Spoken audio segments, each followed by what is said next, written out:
AJM TV. It's show number 18.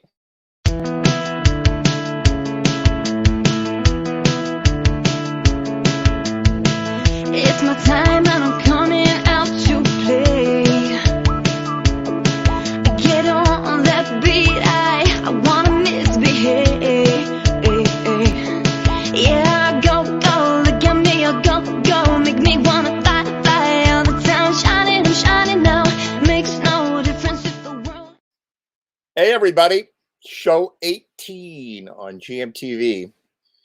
18 shows means we've been 19 weeks in this pandemic viral COVID mess, which doesn't seem to be getting any better. And Bill Nolan and I were chatting a little bit before, and he said, I don't know if this is going to stop super soon. And I'm paraphrasing. I don't know if it's going to stop super soon anyway. So we're going to be going for 88 shows. That's going to be the plan. We're show 18, working on it, and here comes Bill Nolan for Guinea Pig Dinner. It's time to alert the Guinness Book of Records that we're heading towards something here, and put us on the radar, because when it gets up to like 80 shows, I think we're going to be in some sort of, at least in the conversation of some sort of a record. I thought it would be 4 shows. Seriously, they closed down the school, they closed down Bobby Q's, and they said couple of weeks, 3 weeks maybe, right? And then I remember Anthony Fauci came on TV. It was him, and he said, I don't know. Like, they told him not to say it, and he went, it might be 8 weeks. It might be, and we're like, 8 weeks? What? 8 weeks? That's crazy talk. And now it's like 8 weeks. Sweet. I'm like, 8 weeks? It's will be summer. Is this thing gonna mess up our summer? It's like, yeah, the whole year and maybe next year. And no, anyway. So good to see you. How you doing? Hey, to me, it's all just exposure, and hopefully not to like the pandemic. Yeah, people die of exposure. I was reading some stuff about the plague, and if you want to talk about like a spoil sport, you have like Genghis Khan, who is like, they're outside, I don't know, Genoa or someplace in Italy. They have a siege going on, and then suddenly they get stricken by the plague, and it's tearing through the Mongol horde, and they're just like, okay, we're used to just throwing our people like chattel out there, but this is too much. So they said, okay, let's leave. But before they left, they decided to take the infected corpses, put them on catapults, and shoot them over the walls. And that's how, like, Italy got the plague. It's like, how awful is that? That's like Colonel Kurtz in Apocalypse Now. Like, if I had 5 divisions of men with that kind of resolve, Yeah, right.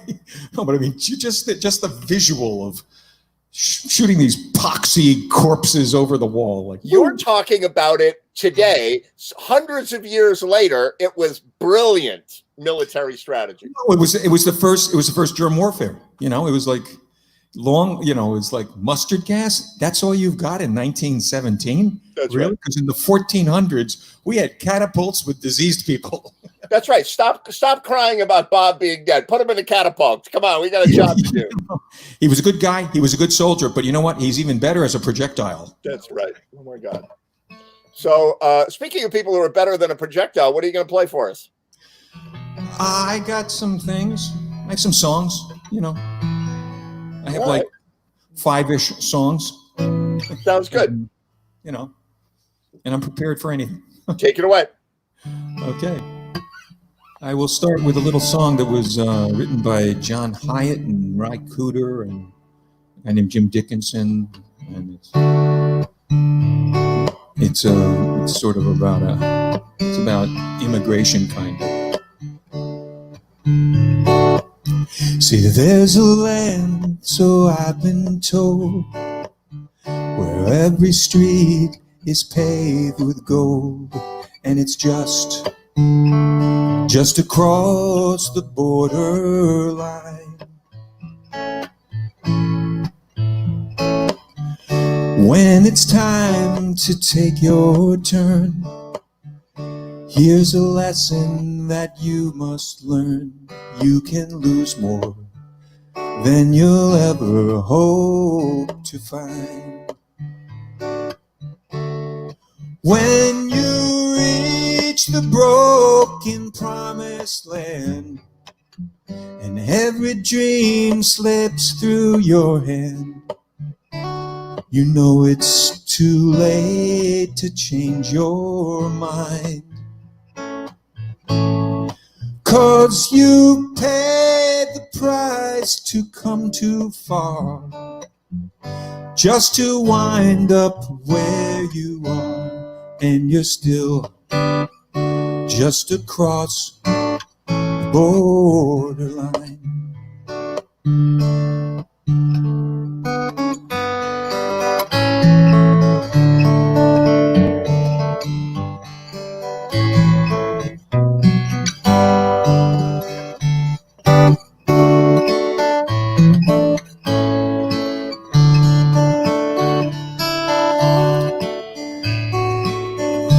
Up and down the Rio Grande, 1,000 footprints in the sand reveal the secret that no one can define.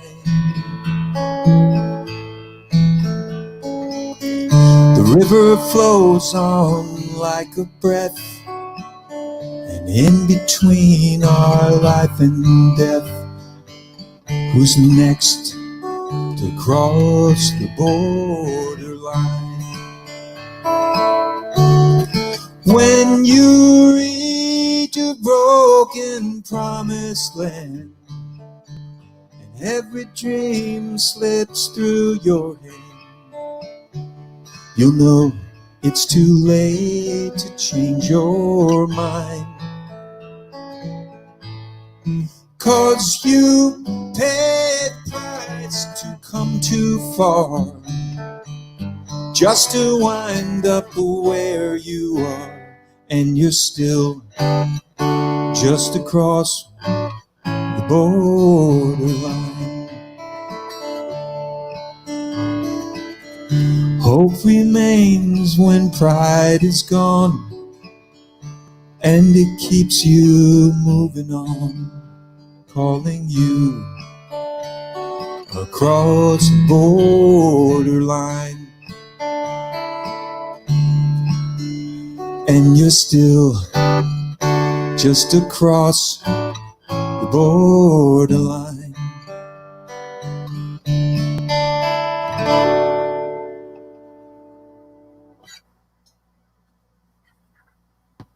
One down. 16 more to go. Here's a little song that used to like to do at the Horseshoe when we were playing with Crispin and Friends, because Crispin is a sax player and this is a major sax song. And you may notice during the performance of this that there will be no sax on this. Just if for the more observant ones amongst you, you would have gotten that without me prompting.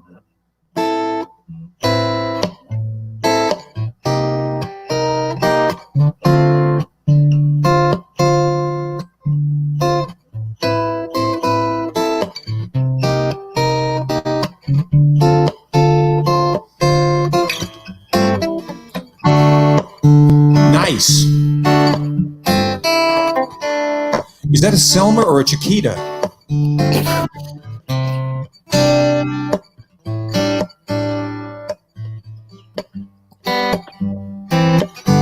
Enough of the wisecracks.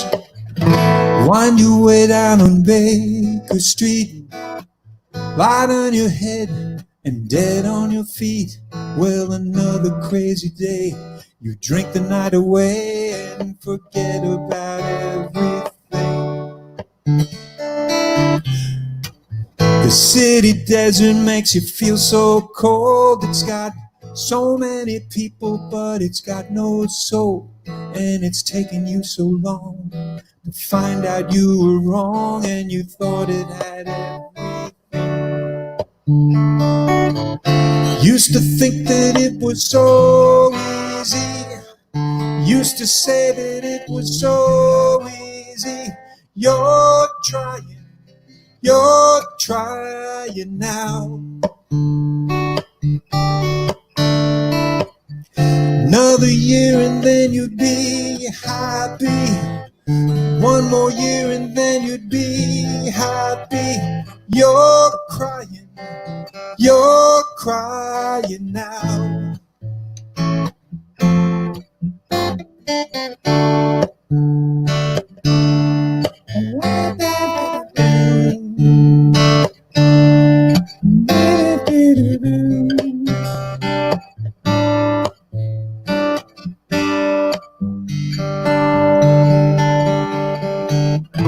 Way down the street there's a light in his place.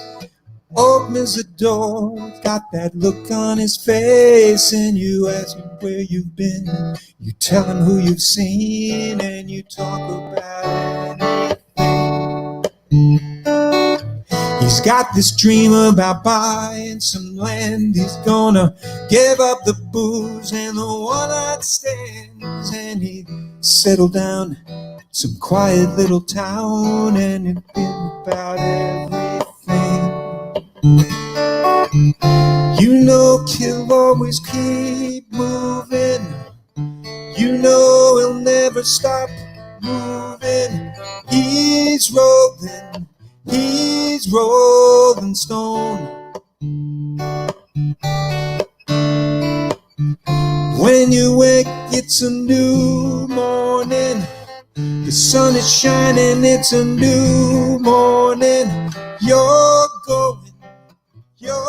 going home.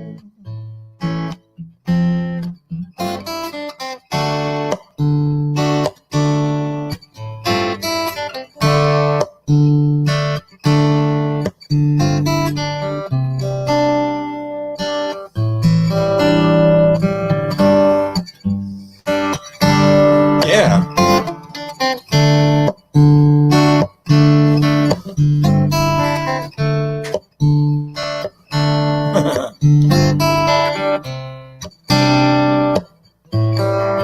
Big Finish.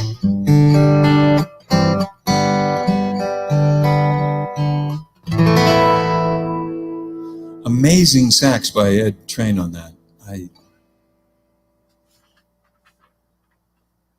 To quote Ed, what we usually hear, early on in this thing is, "I can't hear you." Yeah, well, you couldn't hear. I didn't even have a reed in that saxophone. I ran out to get it out of the shed. Oh my God. It's such an iconic, horn part, and it's really fun when like Crispin plays it. It's fun. Super good. I could never play that. It's so tasty, Yeah, that's a very nice song. What do you think of that, Ray Simonelli? Hey, how you doing, man? Razor. Hey, Bill Nolan, how you doing, man? Have either Good, of man. you How you guys doing? ever seen me actually play the saxophone? No, I didn't even know you had one. Yeah, I used to play the saxophone, and maybe I'll surprise everybody. I'll play a little sax on a collaborative video or something. But I'm Yeah, trying to totally get. should, yeah. I used to work in a music store in Coscob, and I worked there with Eddie Wright. And on Mondays, the guy who owned the place taught chorus at like Greenwich Academy or Rosemary or someplace like that. And so we were left to our own devices. And so Monday afternoon was always jam day. And we had to play instruments we didn't know how to play, because they did a lot of school rental stuff. So you had violins and cellos and all this stuff.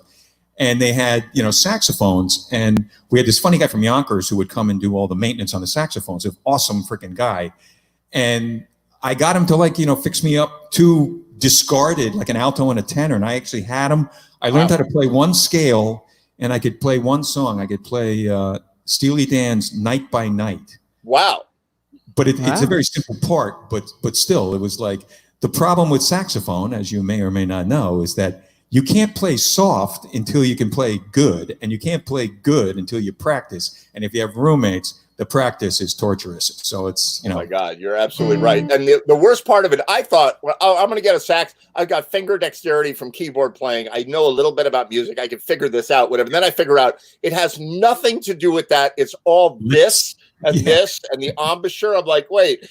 And I tried to learn, and I got up to a certain level, and then I realized I'd need another 5 years to get anywhere near good. So put it Well, the the case. good news is you've got the 5 years now to work on it. You're absolutely right. By show 88, I'll be playing the saxophone.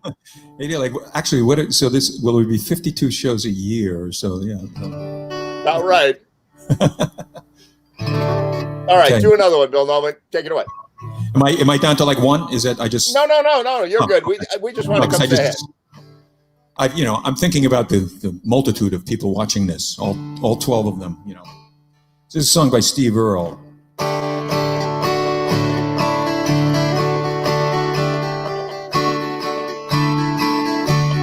About the time my daddy left to fight the big war, saw my first pistol in a general store. When I was 13, thought it was the finest thing that I'd ever seen. I asked if I could have one and it blew up. Mama dropped a dozen eggs, she really blew up. I didn't understand. Mama said the pistol is the devil's right hand. The devil's right hand, the devil's right hand. Mama said the pistol is the devil's right hand.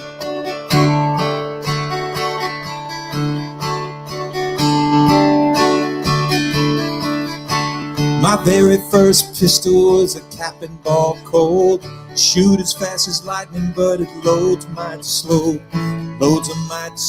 I soon find out it can get you trouble, but it can't get you out. So then I went and bought myself a Colt 45. Called the peacemaker, but I never knew why. I didn't understand. Mama said the pistol is the devil's right hand. The devil's right hand, the devil's right hand. Mama said the pistol is the devil's right hand.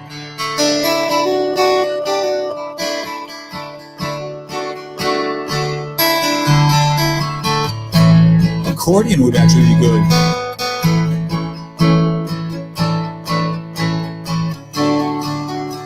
I get into a card game in a company town. Caught a miner cheating, shot the dog down. I watched the man fall, never touched his holster, never had a chance to draw. The trial was in the morning and they drugged me out of bed. Asked me how I pleaded, not guilty I said. You've got the wrong man. Nothing touched the trigger but the devil's right hand. The devil's right hand, the devil's right hand. Nothing touched the trigger but the devil's right hand. The devil's right hand, the devil's right hand. Nothing touched the trigger but the devil's right hand.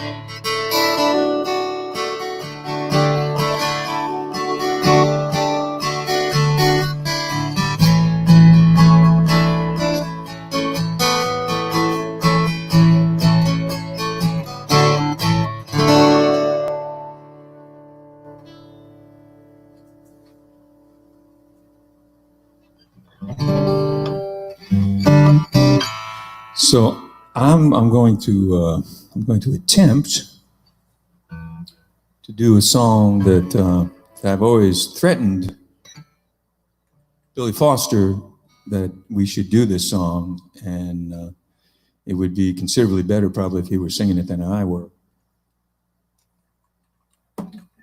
But so Billy, if you're watching, this is a song we could do.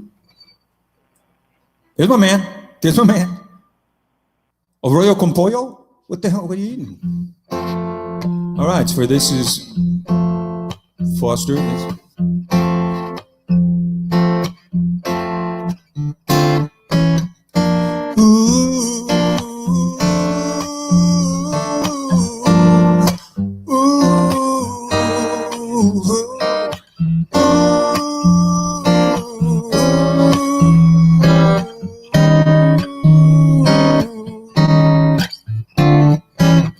As I walk this land of broken dreams, I have vision of many things. Happiness is just an illusion, filled with sadness and confusion. What becomes had loved now departed. I know I've got to find some kind of peace of mind, baby. The fruits of love grow all around, but for me come tumbling down. Every day, heartache grows longer. Can't stand this pain very much longer.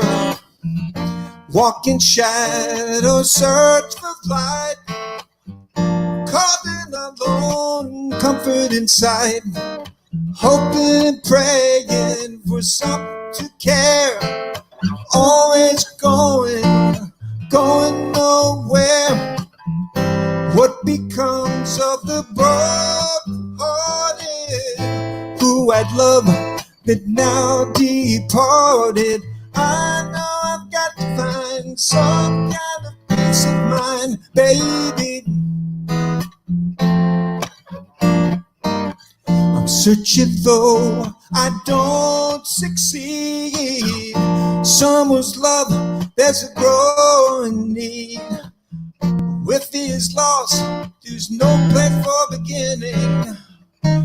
All that's left is unhappy ending.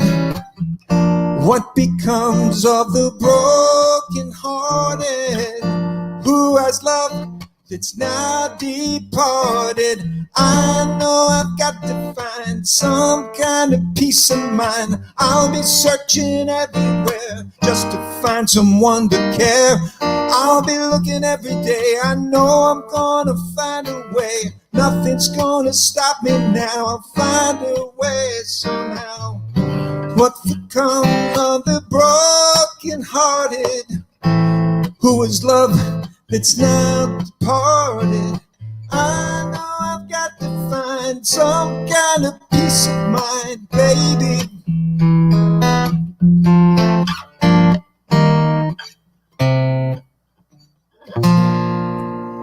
Woo!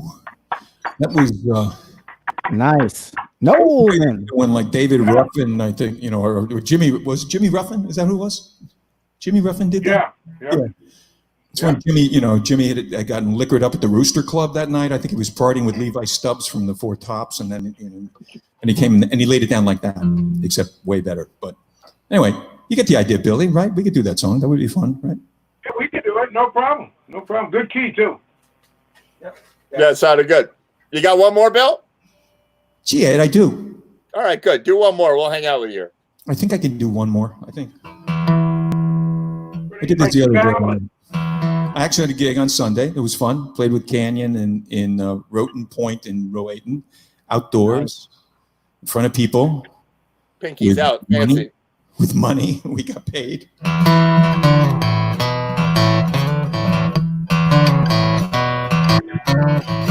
The local rock down the street is trying hard to learn his song.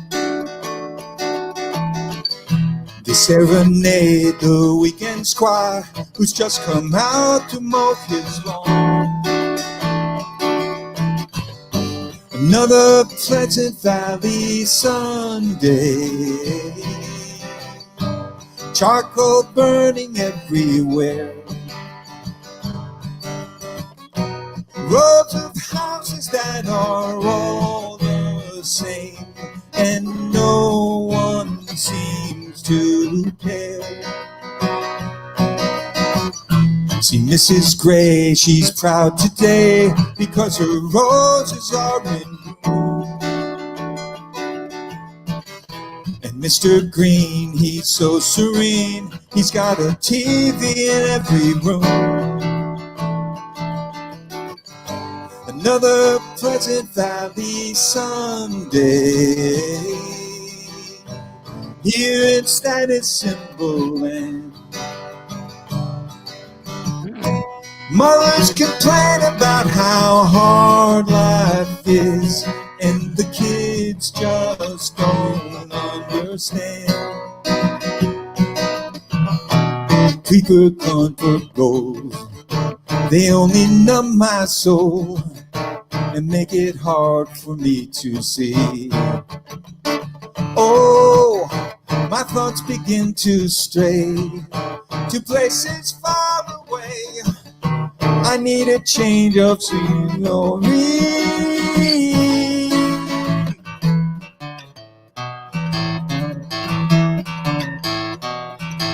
Everybody. Ba ba ba ba ba ba ba ba ba ba ba ba ba. Ba ba ba ba ba ba ba ba ba ba ba. Another Pleasant Valley Sunday. Charcoal burning everywhere. Another Pleasant Valley Sunday.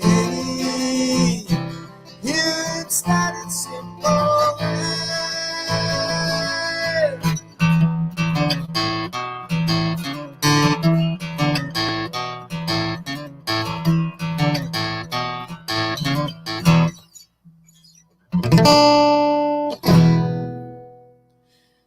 And that's that. And by the way, that song was written by Carole King. Just another one of the amazing songs she wrote. So there you are. Good stuff, Bill Noman, Guinea Pig Theater. It's true.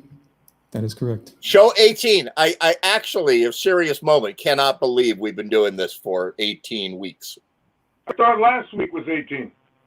Oh my God. Did I get it wrong? No. Last week was 17. 17, yeah. I get confused too. I know, because the checks came. I know. So it's like Yeah, exactly.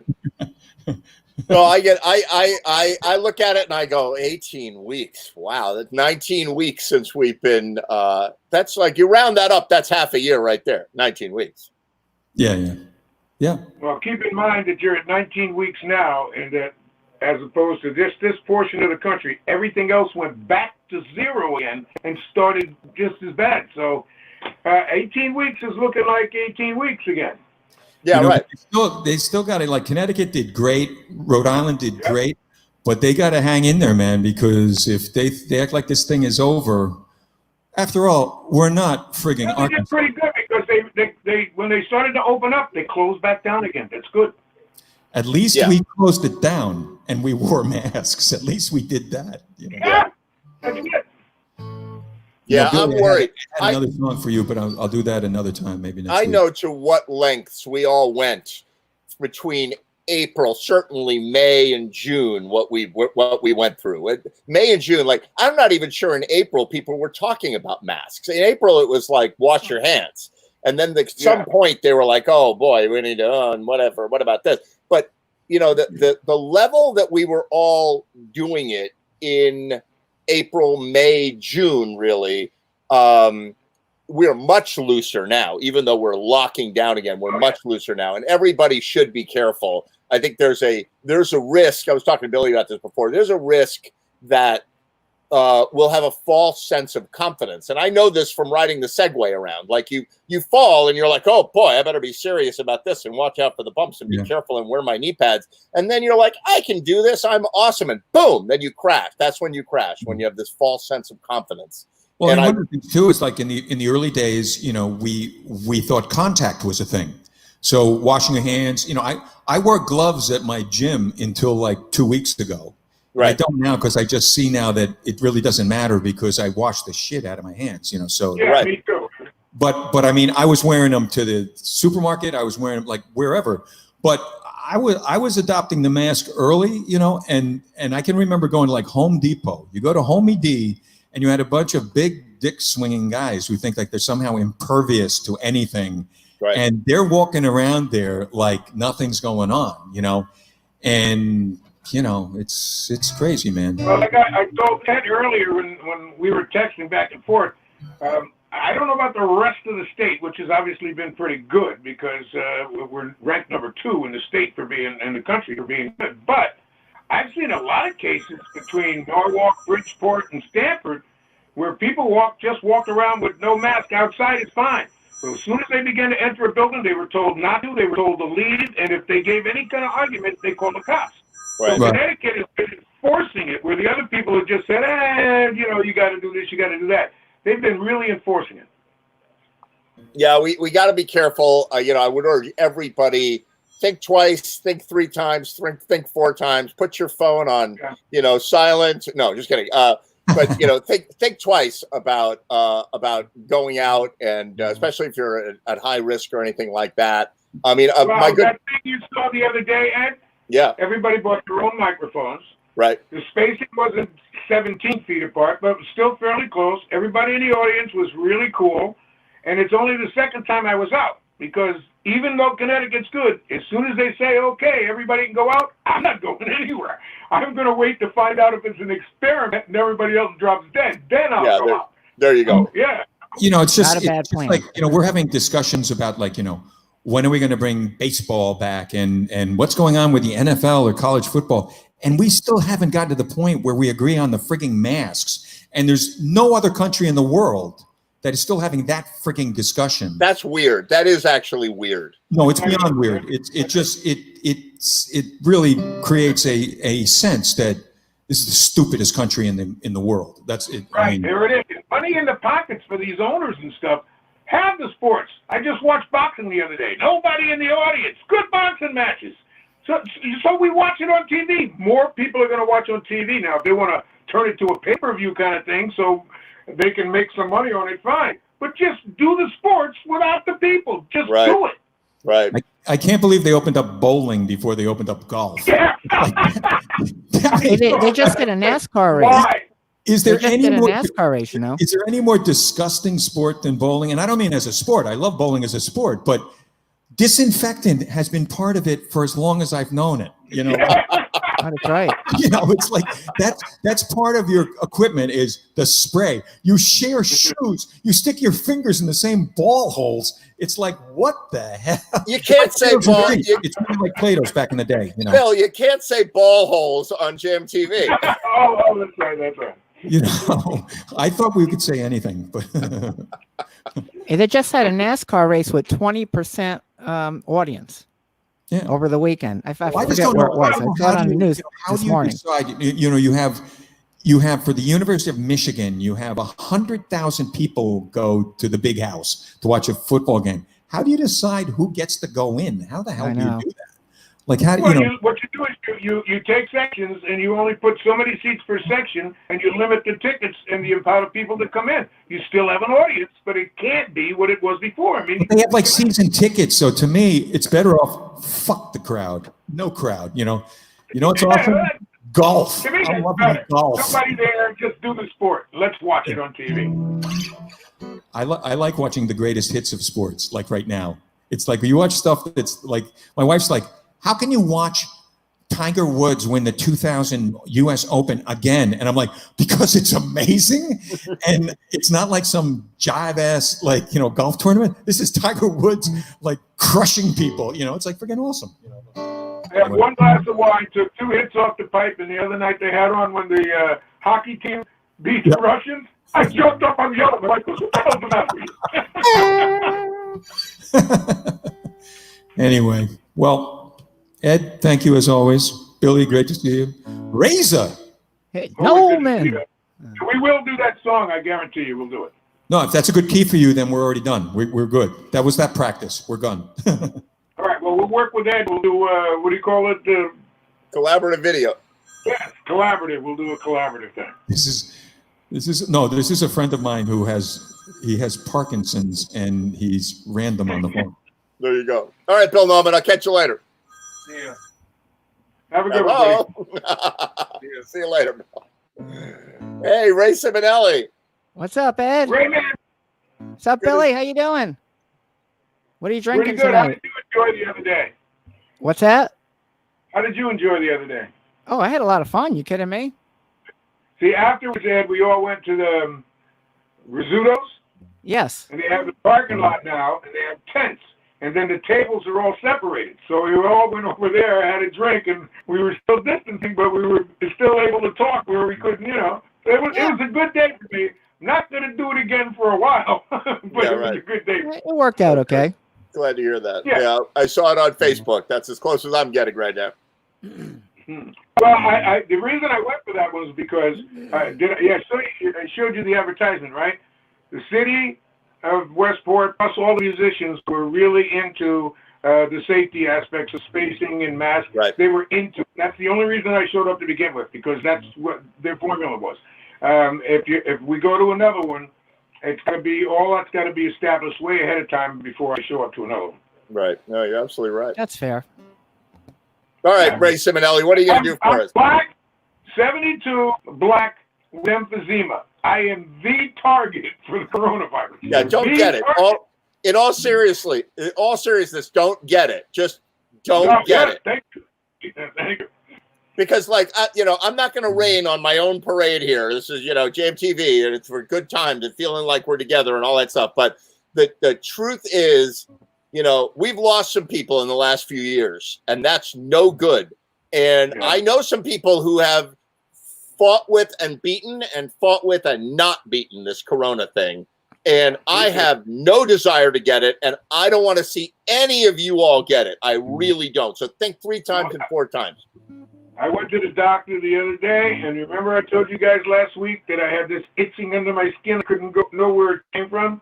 So I go into the doctor. You got to go through the corona test before you can get in the office anyway. Right. So I go through that, so I don't have the corona. But it turns out what the itching is, gonorrhea. Goddamn house. STD. And I'm going nuts on chocolate and shit. My blood sugar went wow through the roof. That's what all that was. It was my blood sugar.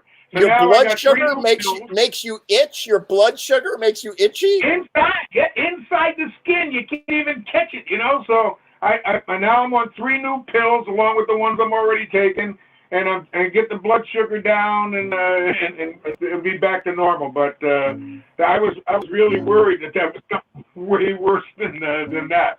Because my diabetes is pretty good. I mean, my brother lost a leg. My sister's insulin dependent. It's in the family. Right. So if I'm just taking a pill, I'm doing good. I better go back to paying attention. Good.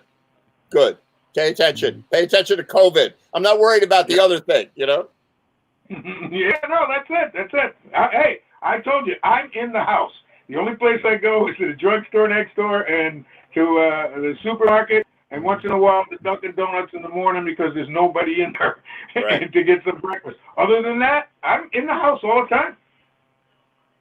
Good Smart stuff. move. All right, Ray, what do you got for us? Yeah, I got a couple of new songs I've been working on. First one's going to be a Beatles song. How's that? Yeah, go for it. All right, this is for my Bella RBB.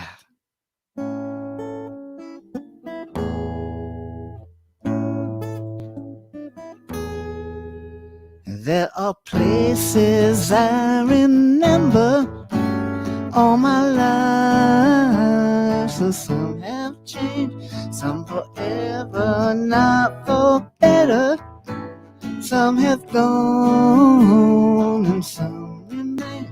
All these places have their moments with lovers and friends. I still can recall. Some are dead and some are living. In my life, I love them all. But of all these friends and lovers, there is no one compares with you.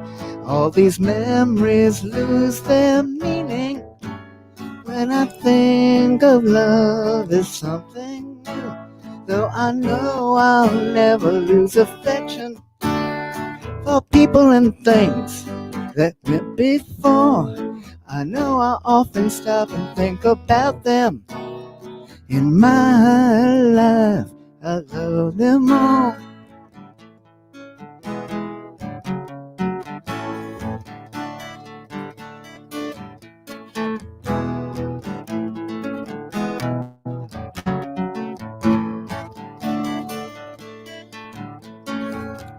Though I know I'll never lose affection for people and things that came before. I know I often stop and think about them. In my life, I love them all. In my life, love you more.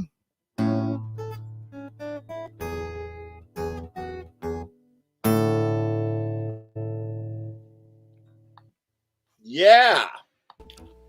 Yeah, I just learned that one Right, today. Randy. Just Yeah, learned that one sounds good, today. Thank you. Hey, Chris. I need to tighten it up a little bit though, but that's all right. I'm just having fun. Hello. Yeah, no, it sounded great. Thanks. Nice Yeah, job, your Ray. first time. If that was the first time, it can't get anything but better. That's what I figured, you know. That's a hard song too. It wanders all over the place. It's a beautiful. Yeah, I song. know. Yeah. It's hard to play. Yeah, it's Yeah, you good. gotta- Look who we you gotta got. challenge yourself. We got though, you Will know? Baird and we got Chris here. Oh, cool. Hey, Bill. Hey, you guys. Nice. How you doing, Chris? I'm good to see you. I'm good, thanks. Yeah, very good. I'm surviving this thing. Yeah, I'm good. very good. Yeah. I regret I didn't wear my Lions shirt tonight. I can still go get it. So, what about lawyering? Are you lawyering while this is all going on? Are you able to go to court and do all that stuff?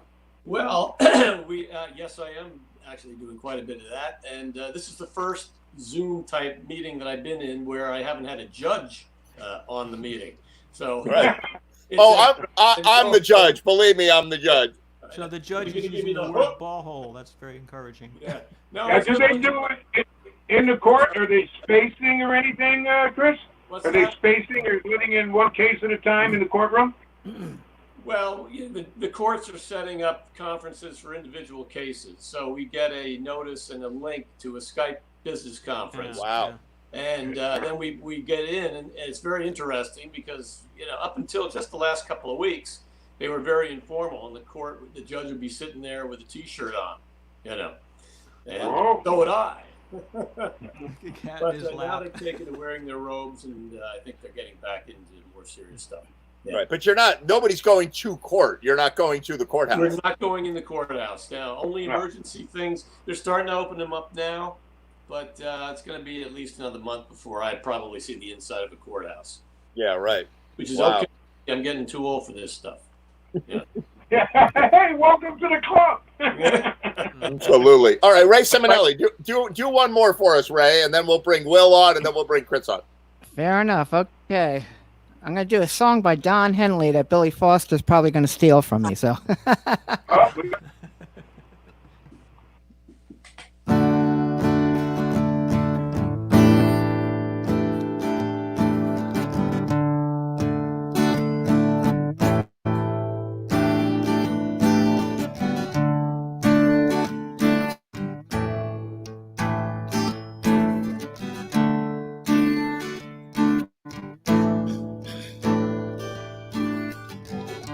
got the call today. I didn't want to hear, but I knew it would come. An old true friend of ours calling on the phone. She said you found someone. When I think of all the bad luck and the struggles we've been through, how I lost me and you lost you. What are these voices outside love open door? Make us throw up our contentments and make us beg for more. I'm learning to live without you now, but I miss you sometimes. The more I know, the less I understand all the things I thought I knew. I have to learn again. It's time to get down to the heart of the matter, where my will get weak. My thoughts start to scatter, but I think it's about forgiveness. Forgiveness, even if you don't love me anymore.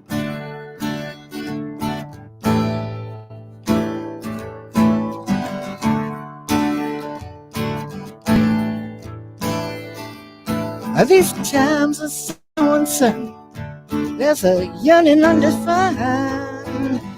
People filled with rage.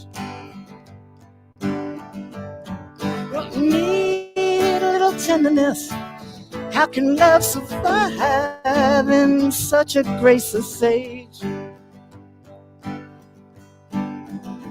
Trust and self-assurance that leads to happiness is the very thing we kill, I guess.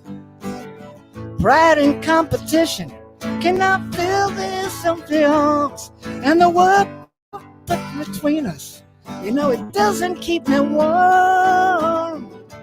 I'm looking to live without you now, but I miss you sometimes. The more I know, the less I understand all the things I figured out. I have to learn again. It's time to get down to the heart of the matter.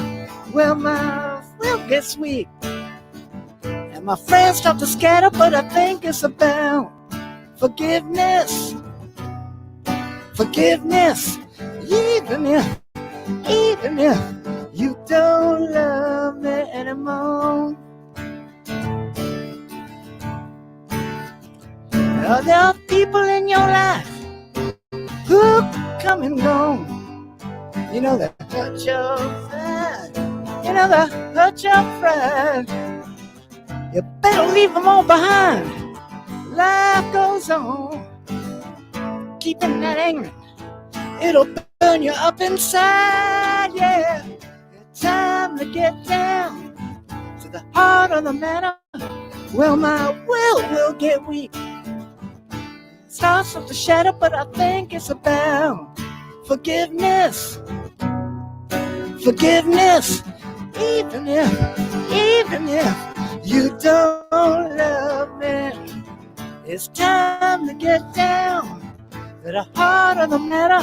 Well, the flesh will get weak and the ashes will shatter, but I think it's about forgiveness. Forgiveness, even if you don't love me. Forgiveness, forgiveness, forgiveness, oh yeah. Forgiveness, forgiveness. Even if you don't love me anymore.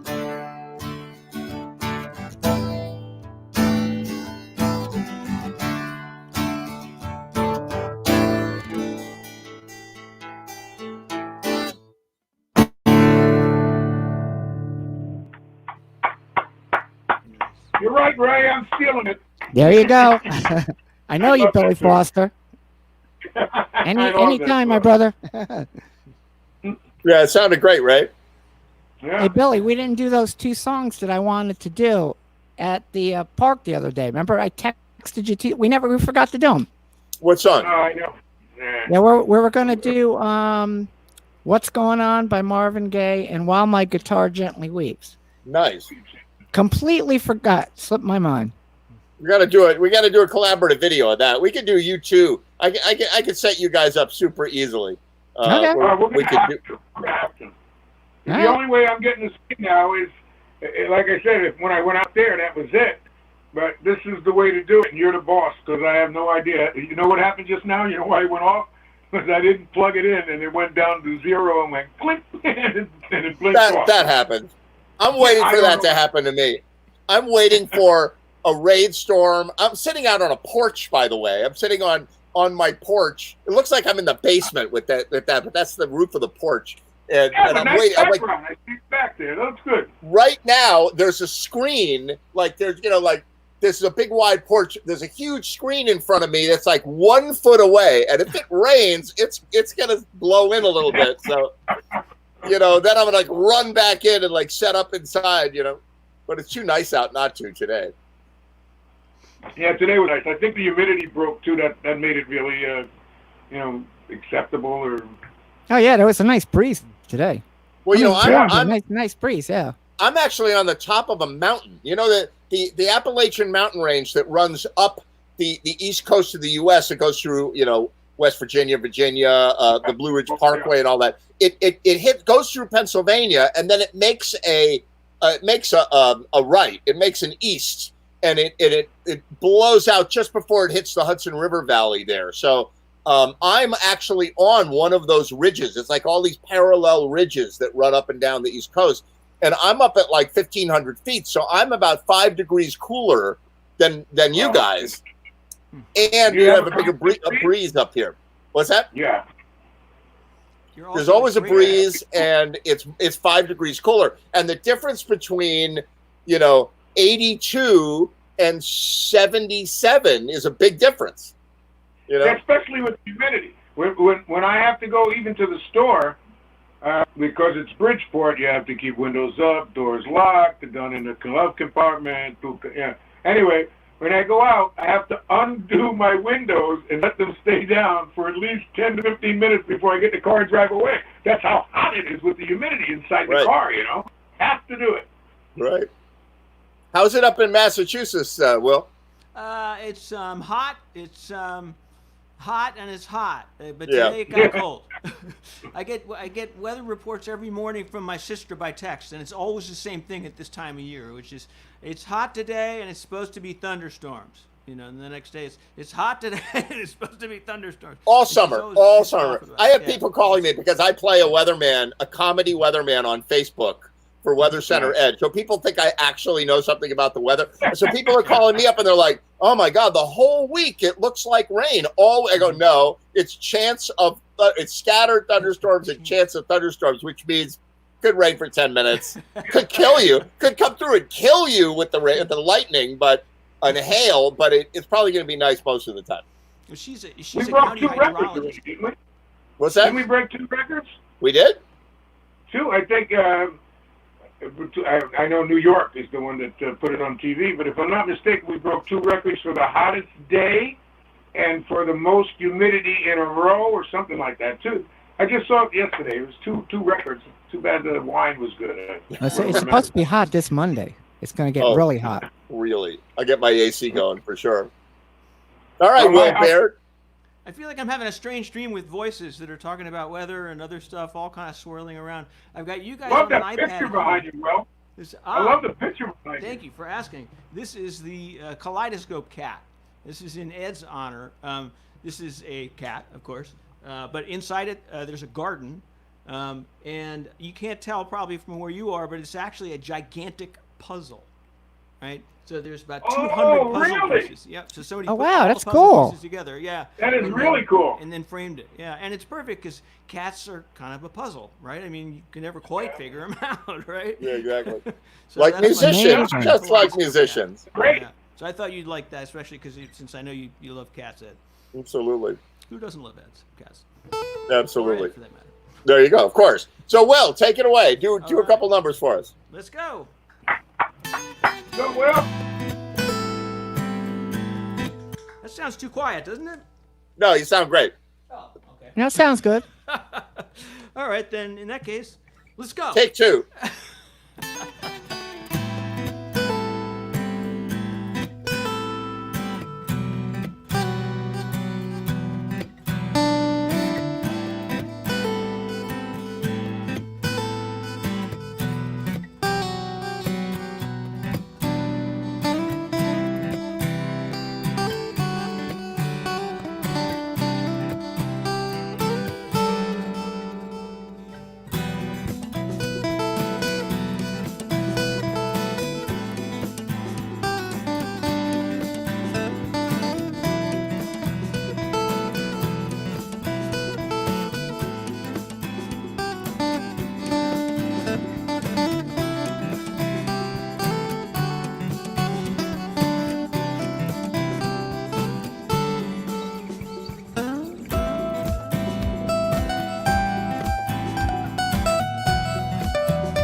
That was terrific. Sounded great.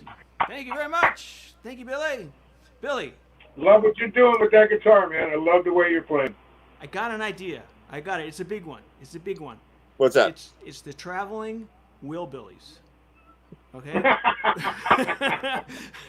Next week we started off. We do "Stand by Me." It's easy. We both know the song, right? Maybe we do the electronic thingy with Ed to understand that stuff. But Traveling Willbillies. I mean, technically, it really would be proper to have the names reversed, but it sounds better to be Willbillies. The Bill Willies. Yeah, the Bill Willies. You're right. doesn't Love to sound try right. it. Love So- to give it a shot. All right, awesome. So "Stand by Me" next week. We're on. I'm gonna. All right, jot we're down gonna work from- on that. I'll produce that for you guys. Oh, that'd be great. Don't forget the one I said I'd like to do with you. Everybody's talking at me. I'd love to do that. downloaded it. Yep, I downloaded it, and Okay. it's a hard song. It'll take me a little while. That was what I was thinking. When we Oh, started. no, whenever you're ready. But I'll learn it because it's a great song. I'm just gonna duck down for a minute and do that magic secret thing that I do on the floor between every song. Yeah, that sounds great. Yeah, by the way, the picture that's behind Will is also the pattern that's used for my shirt Yes. right here, Yeah. only in a Hawaiian style. It's just a slightly different version of the same And image. it's available in the Jam TV gift shop Right. online by going to jamtv.com/pay-a-lot. Is that your website? Because I don't have that. I'll create it. Oh, my God. All right, what else do you have for us? All Well, right. The question is, who can name the band that recorded this song? First, you have to let me sing the song. The band that recorded the song, and you have to spell the name of the band correctly. Okay. Well, that was 2 wines ago. That was two wines. You're ago. drinking It'll wine? help. It'll help. Believe me. It'll Billy Foster is drinking wine? I've never seen you have a glass of wine your whole life.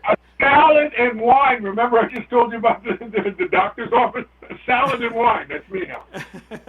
I want that diet. I want my doctor never recommends that. He's like bran and bran and vegetables. Like, I'd rather die. Well, you're going to if you don't eat that. All right, I'm going to do another one. So that sound Go for it, okay? Will. All right, the band name, and you must spell it correctly. All right. After I'm done with the song.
That was great. Okay.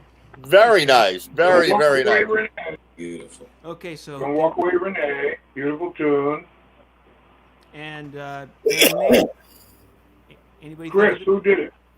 The left bank. the left bank. Thank you very much. And how did you There you go. spell the word bank? Banke. He's the winner, ladies and gentlemen. That's it. That's it. Right. Nailed it. Absolutely nailed it. I was looking it up on the phone, but it didn't happen fast enough. I met the lead guitar player for that band at a party 3 or 4 years ago. There you go. Really? Yeah. I heard Yeah. the guy who wrote the song was just like the song, was just really like down all the time, just always down. My bass player had met the guy several times. He said, yeah, he was just, I don't know, it was like before Prozac and everything. He just was not a happy guy. Good song, though. I saw him in Stanford. Yeah, that would be cool. See him locally. Yeah, their harmonies were beautiful. Their harmonies were really beautiful. Like spot on. Wow. That makes every song better. Good harmonies make every song better. Oh, Very that's it. cool. That's cool.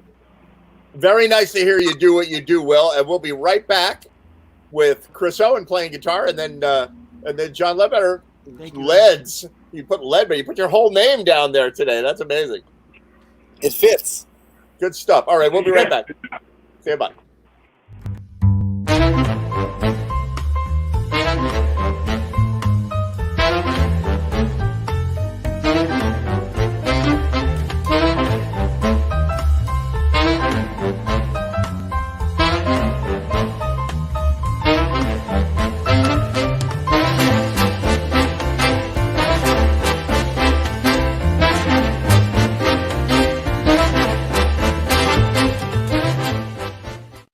There we go. Chris Owen, good to see you.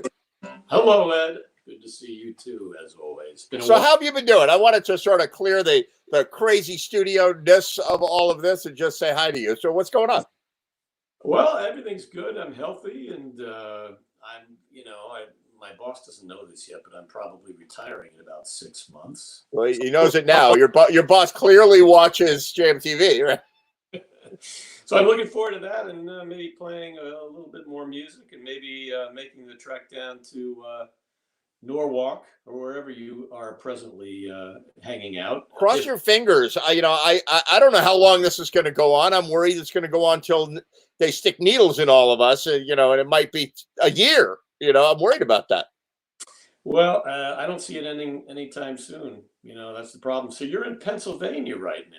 Yeah. So last year I rented a house out here to come for the weekends. That friend of mine, it was a sweetheart deal. A friend of mine moved away and had a vacation home, and so I sort of, I took it over as a place to go and retreat. Because I had super busy week with teaching. I teach kids in Bridgeport electronic music and recording and production. So I was doing that during the day, and at night I was doing jams every night of the week. And so I would come to Pennsylvania and like lie and stare at the wall. It was so beautiful out here. And then she decided to sell the house, so I got a place out here and just moved in, and it's nice, and there's trees and bear and deer, and it's relaxing. And I'm going to hide here until I still have my place in Connecticut. I'm still a Connecticut guy, but I don't have any gigs, and I don't have any, teaching that I don't do online. So, that's me. So when the live jams start again, are you going to be making the commute? Oh, yeah. Oh, absolutely. As a matter of fact, I've got a place in Connecticut. So I'll just, what I've been doing for about a year is I split my time. I go back and forth, literally on a weekly basis. I throw my cats in the car, in the mini or in the van, the jam van, and, go back to Connecticut and then have my busy life. So that's all coming back. The question is when, Right. and I can't say I see that number yet, I don't see it. We got to keep it away from here for a while. It's coming in. The walls are closing in. I get that feeling. Right. That's my thought exactly. But so by the time you retire and then you woodshed all your material, you're going to have like 8 sets of material. I just know there's a ton of writing going on with all these musicians who aren't getting gigs right now. So there's going to be an explosion of creativity. That's probably right. They're all in the studio. They've got to be, right? Yeah. So I don't have a microphone. I'm just doing this on Natural. Is that okay? Absolutely. You sound great. Well, what are you going to do for us? Well, I got a couple of tunes, and the first one is by an English songwriter by the name of Clive Gregson. And I found this song years ago, and I've always loved it. It's called Cause for Complaint, and it has the greatest first line of any folk song I've ever heard. So, All right. without further ado, I'll try to play this for you. All right, take it away.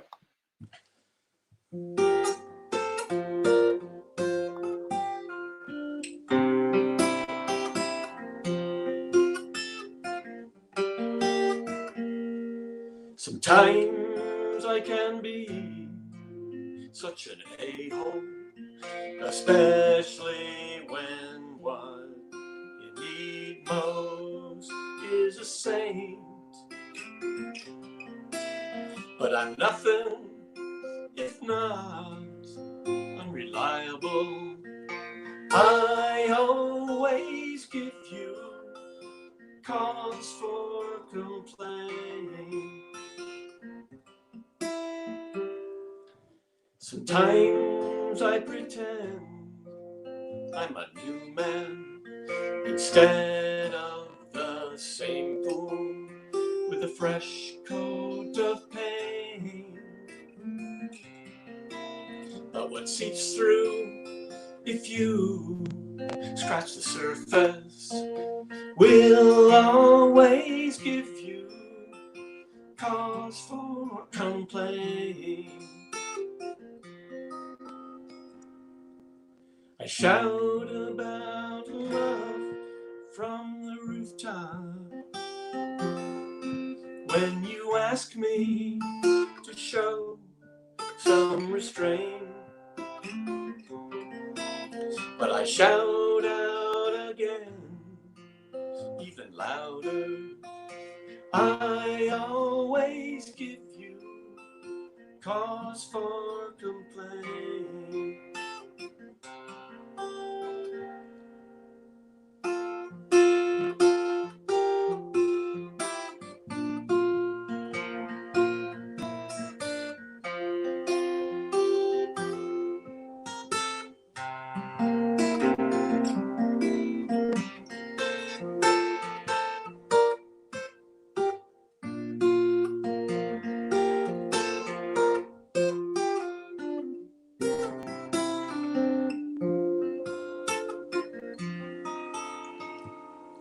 You say that someday we'll be happy. I'd say the chances of that are faint. 'Cause you can't teach an old lover new tricks. I always give you cause for complaint. I always give you cause for complaint.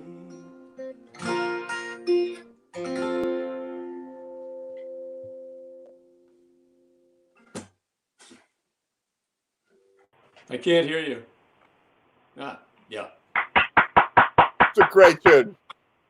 The first line, I'm afraid to offend any sensibilities there. In the English version, he says arse. Yeah. Perhaps it was written about me. You think? Yeah. Let's go. Were you in England in 1982 when the song was written? Perhaps. No, but I was in. Yeah. That's right. All right, do another one, Chris. Okay, this one is I'm doing an original, and this one was actually on a CD I recorded back in the early 2000s, and I just discovered that the album was on Spotify, believe it or not. Cool. I don't know what ever happened to licensing, but nobody ever asked me about what to be on there. So I found the album on there and invited. What's the album called and what's the group? It's called North Shore Ghosts. And the album is the Chris Owen Band. Very cool. Yeah. We did a lot of acoustic and some electric stuff. Well, but this is called Unopened on the Shelf. This is a serious song, Billy. So, behave yourself. And Ed, no banana playing on this.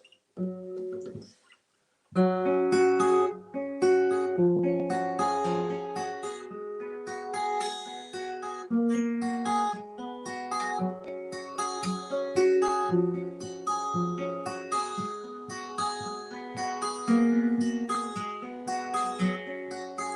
quiet Sunday afternoon,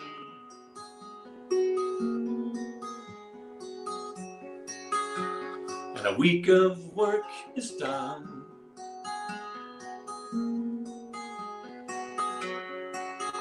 My boys will be home soon.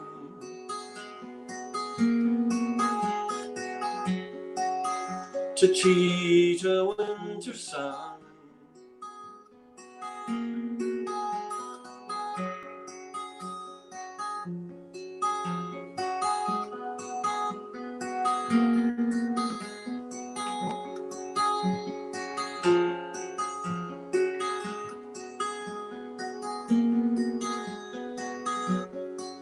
The summer steals across the sky,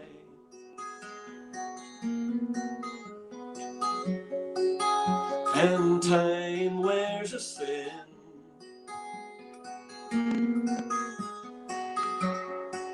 We carry dreams that never lie,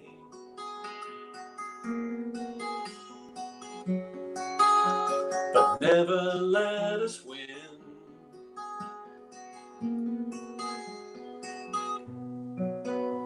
How can I stop you from leaving me alone? Too many questions and far too many things unknown. And as you pull away and leave me thinking for myself, time slips on by. You sit unopened on the shelf.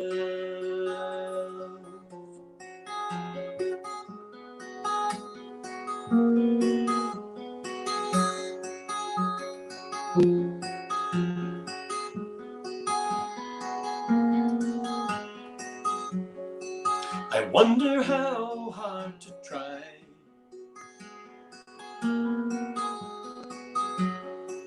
and what I'm supposed to feel.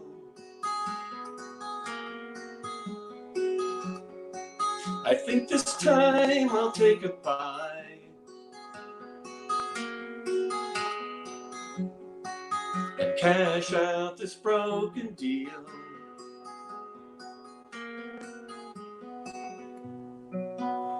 How can I stop you from leaving me alone?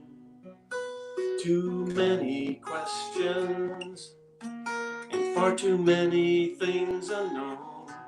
And as you pull away and leave me thinking for myself, time slips on by. You sit unopened on the shelf.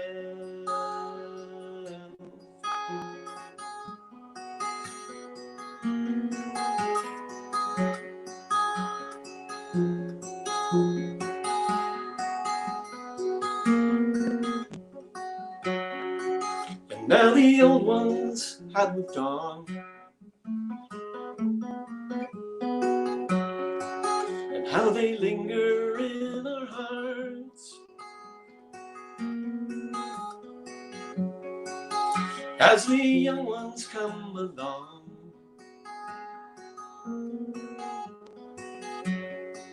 And take all the leading parts.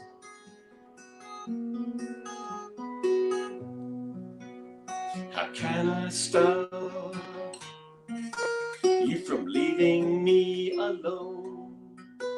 Too many questions and far too many things unknown. And as you pull away and leave me thinking for myself, time slips on by.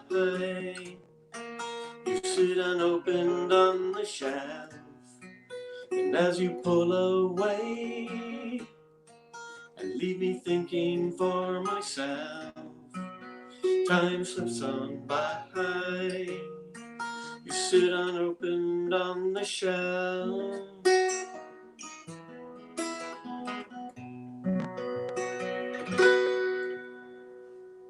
You sit unopened on the shelf.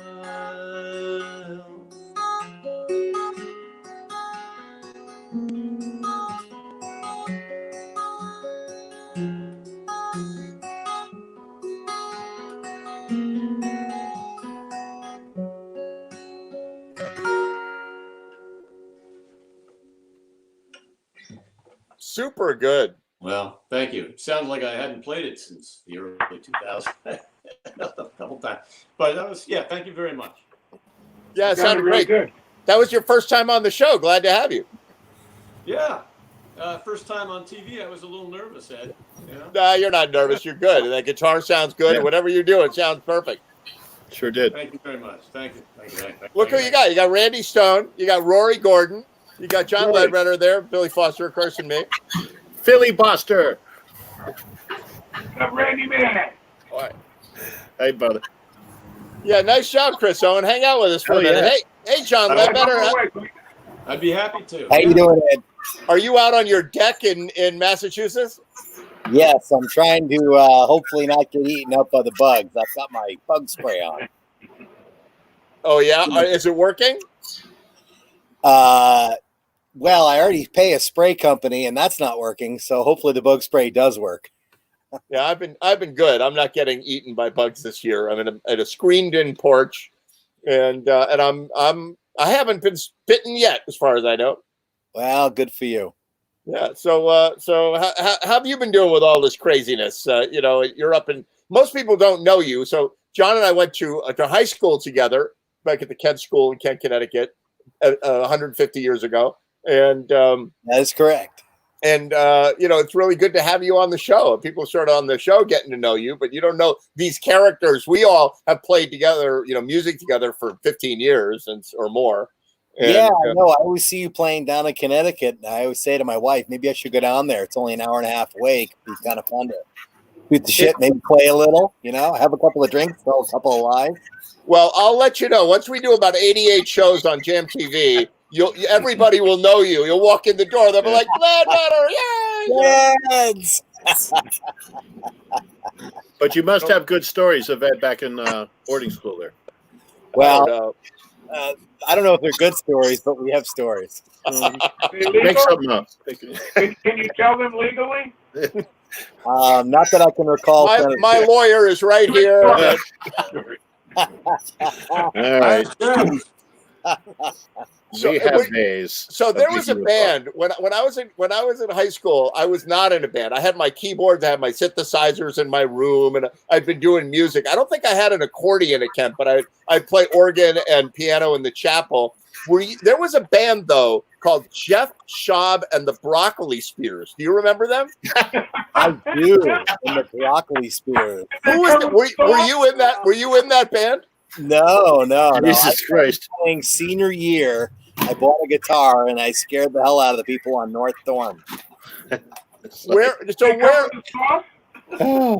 was in Jeff Schaub and the Broccoli Spears? Because there was no Jeff Schaub. That was all made up. I have no idea. You don't remember that? You remember that though, right? They played like a prom or something. Yeah, I do remember. I might have been in the band actually for a minute. I just had a memory of a rehearsal of some sort, but I don't remember playing a prom. I think I got kicked out. It was probably a police lineup. What year? What year, Ed? 82. We're class of 82. 82? Billy and the Showman was already together for 30 years by then, right? There's another band in that school called Bobby and the Brussels Sprouts, I think. Right, exactly. Yeah. Can you imagine? I always thought that was the greatest name for a band. It's a good name. I like that name. Yeah. Jeff Schaub. And there was no Jeff Schaub. It's all made up, That's Really fun. What are you going to do for us, John? Play us a song. All right.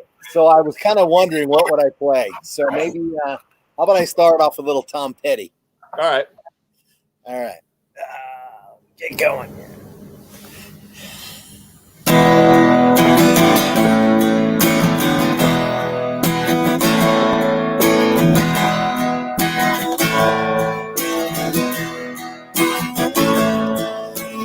Let me run with you tonight.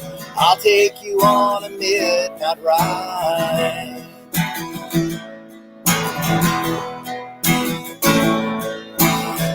There's someone I used to see, but she don't give a damn for me. Well, let me get to the point, let's roll another joint. Turn the radio loud, I'm too alone to be proud. You don't know how it feels, you don't know how it feels to be me.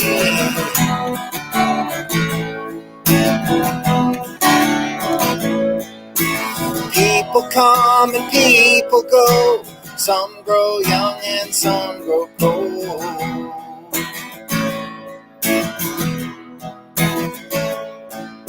I woke up in between memory and a dream.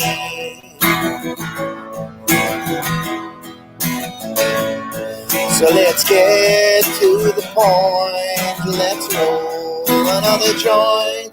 Let's get down the road, there's somewhere gotta go. You don't know how it feels, you don't know how it feels to be me.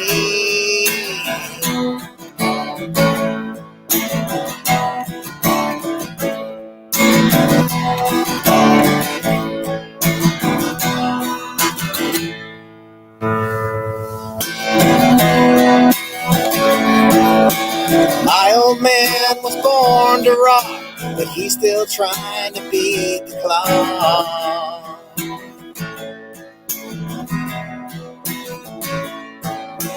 Think of me what you will, but I've got a little space to fill.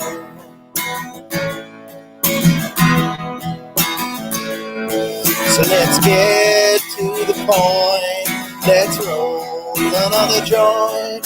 Turn the radio down the road, there's someplace gotta go. You don't know how it feels, you don't know how it feels. You don't know how it feels to me. You don't know how it feels. You don't know how it feels to me.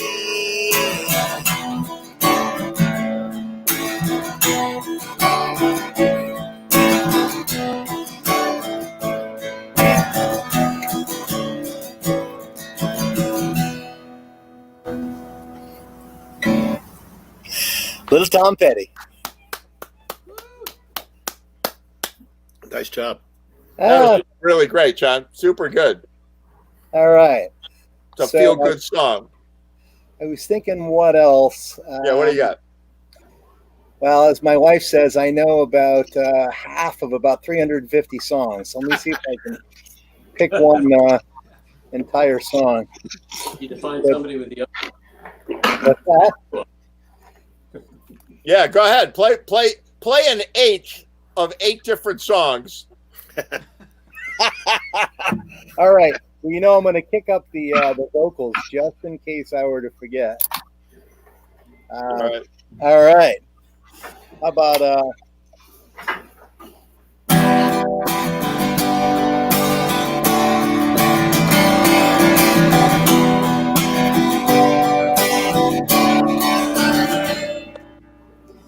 'Today's gonna be the day that they're gonna attack you. By now they should have somehow realized that you gotta do. I don't believe that anybody feels the way I do about you now.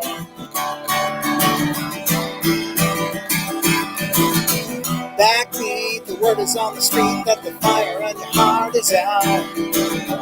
I'm sure you heard it on the floor that you never really had it down. I don't believe that anybody feels the way I do about you now. And all the roads we have to walk are winding, and all the lies that lead us there are blinding. There are many things that I would like to say to you, but I don't know how. 'Cause maybe gonna be the one to save me. And then after all, you're my wonderwall.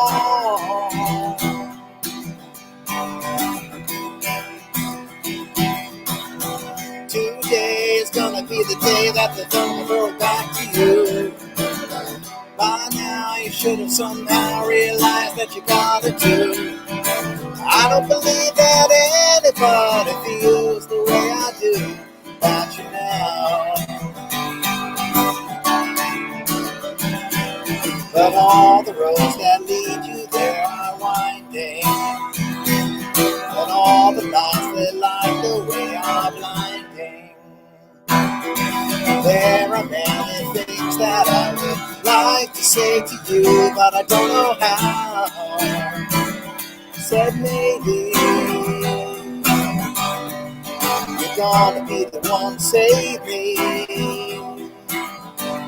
And then after all,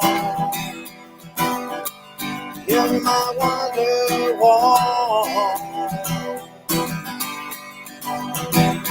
Said maybe you're gonna be the one to save me. And then after all, you're my wonderwall. Said maybe you're gonna be the one to save me. You're gonna be the one to save me.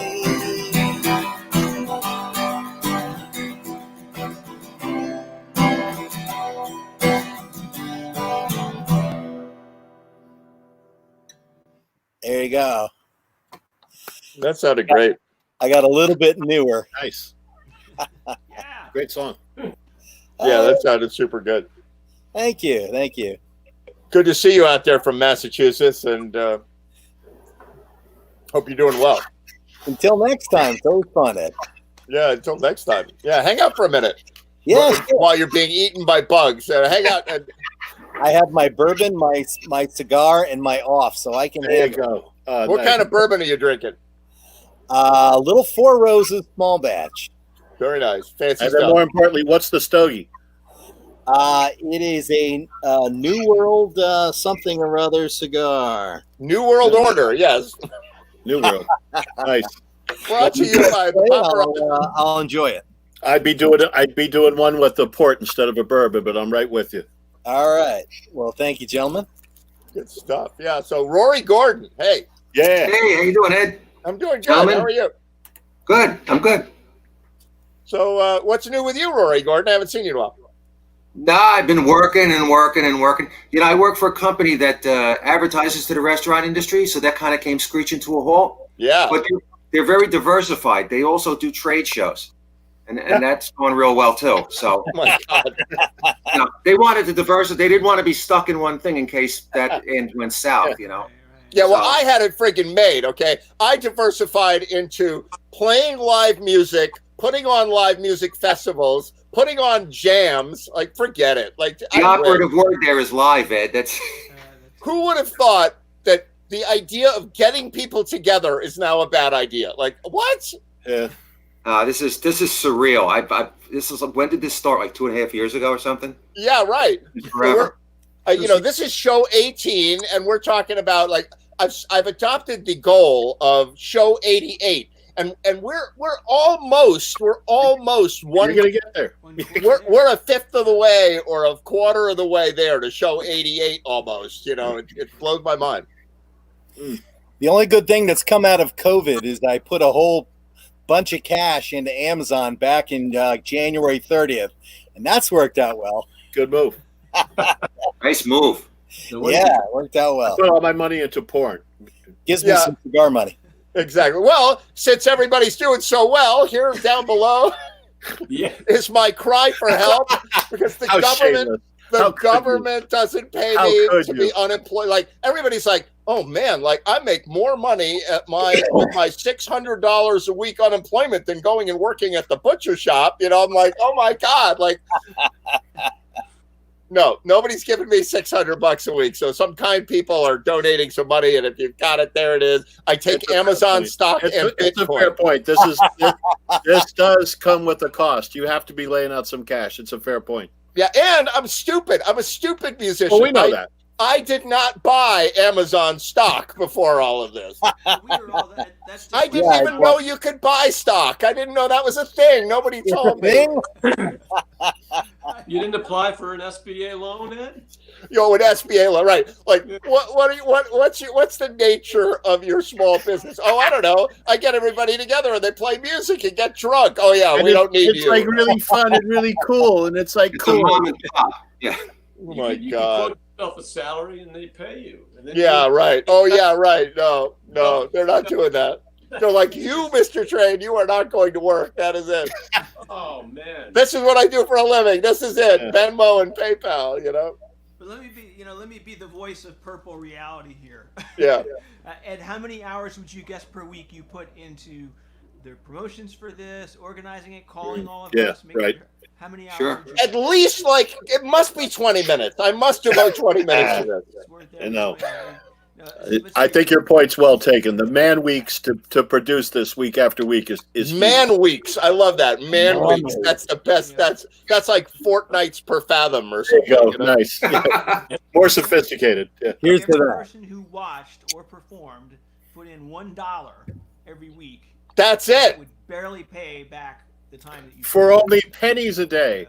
It will pay for my funeral is what it will pay for. $1. No, I'm doing good. Listen, I'm happy. My life is good. I get to do this thing with all my friends, and I'm out here in the beautiful nature, and I got my cats, and life is good. Life is good. Well, we love having Well, you around. I'll We tell love you what what, you're if doing with if this. I don't know if misery loves company, but I worked nonstop for about 21 years in IT, and I was laid off in 2019, which was a dark year.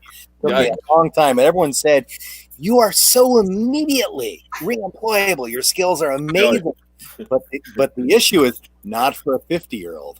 Famous last words. Yes, I've been there. Yes. Yeah, and it was a dark. And I actually connected up about 30 days before working for the government now in the cyber role. So thank God, because the government never goes out of business because they have free money, right? Right. Good move. Good move. Yeah. Well, no, I thank my stars because it's good to be working. It's been a long time. So Let's is a Fed, and he bought Amazon at 3. Oh my God. Oh my God. My broken clock is right twice a day, Ed. So I got 2 right. Good stuff. All right, Rory Gordon, entertain the king down here and me as well. Oh, I have to play. Oh, okay, sure. What are you going to do? Do John Prine song. All right, great. By the way, everybody, when we have a lot of people on the screen, everybody just mute yourself so we don't hear your extraneous sounds and such. And Rory, you don't mute yourself. Yeah, and if this goes south, you can mute me too. All right, good.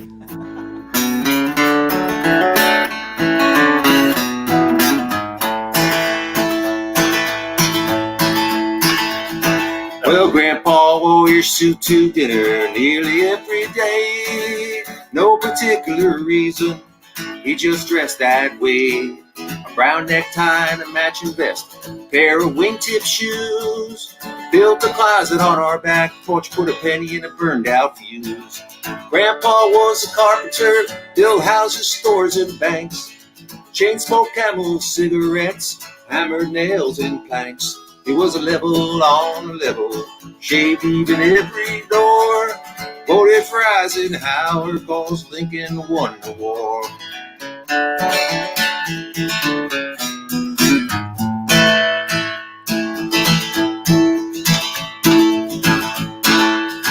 There's another verse, isn't there? Sing me blood on the saddle, rock me on his knee. Let me listen to the radio before we got TV. Took the church on Sunday, and it took me with him too. Stained glass in every window, hearing aids in every pew. Grandpa was a carpenter, built houses, stores, and banks. Chain smoked Camel cigarettes, hammered nails and planks. He was a level on a level, shaved even every door. Voted for Eisenhower, cause Lincoln won the war.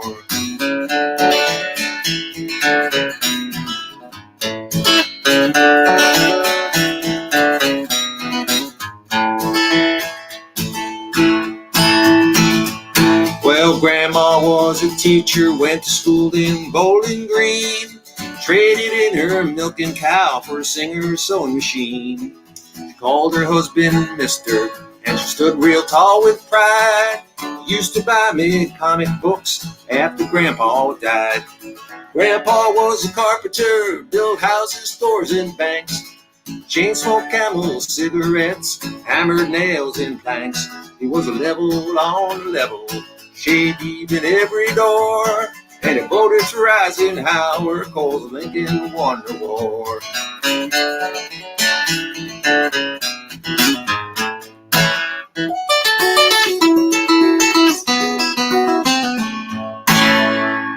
Woo!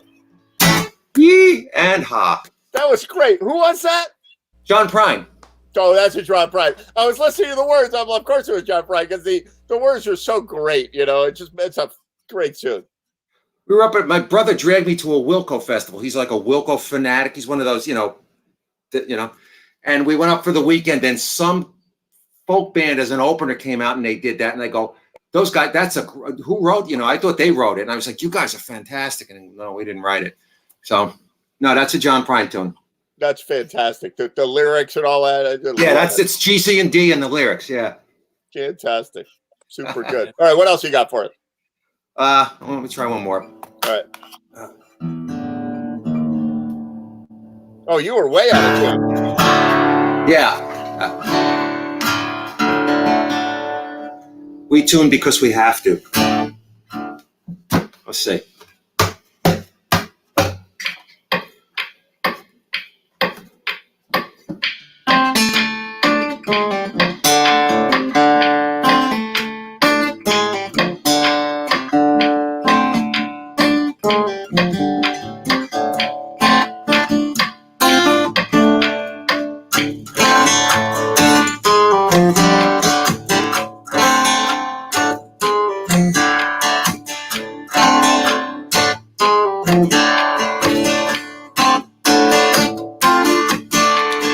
Lord, it was a nightmare.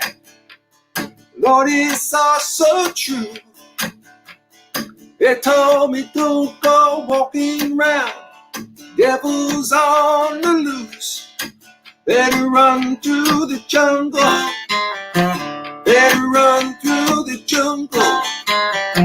Better run through the jungle. Don't look back.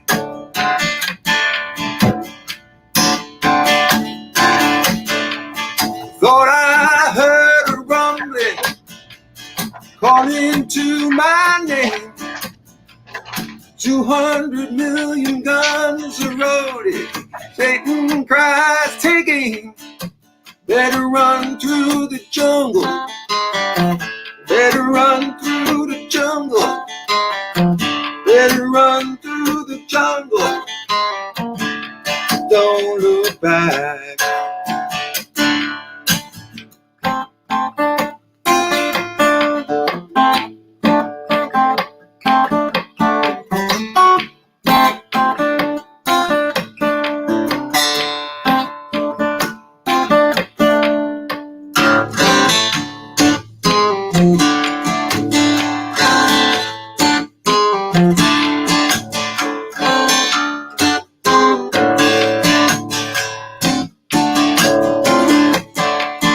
Over on the mountain, thunder magic spoke.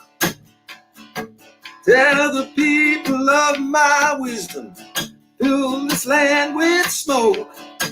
They run through the jungle. They run through the jungle. They run through the jungle. Don't look back.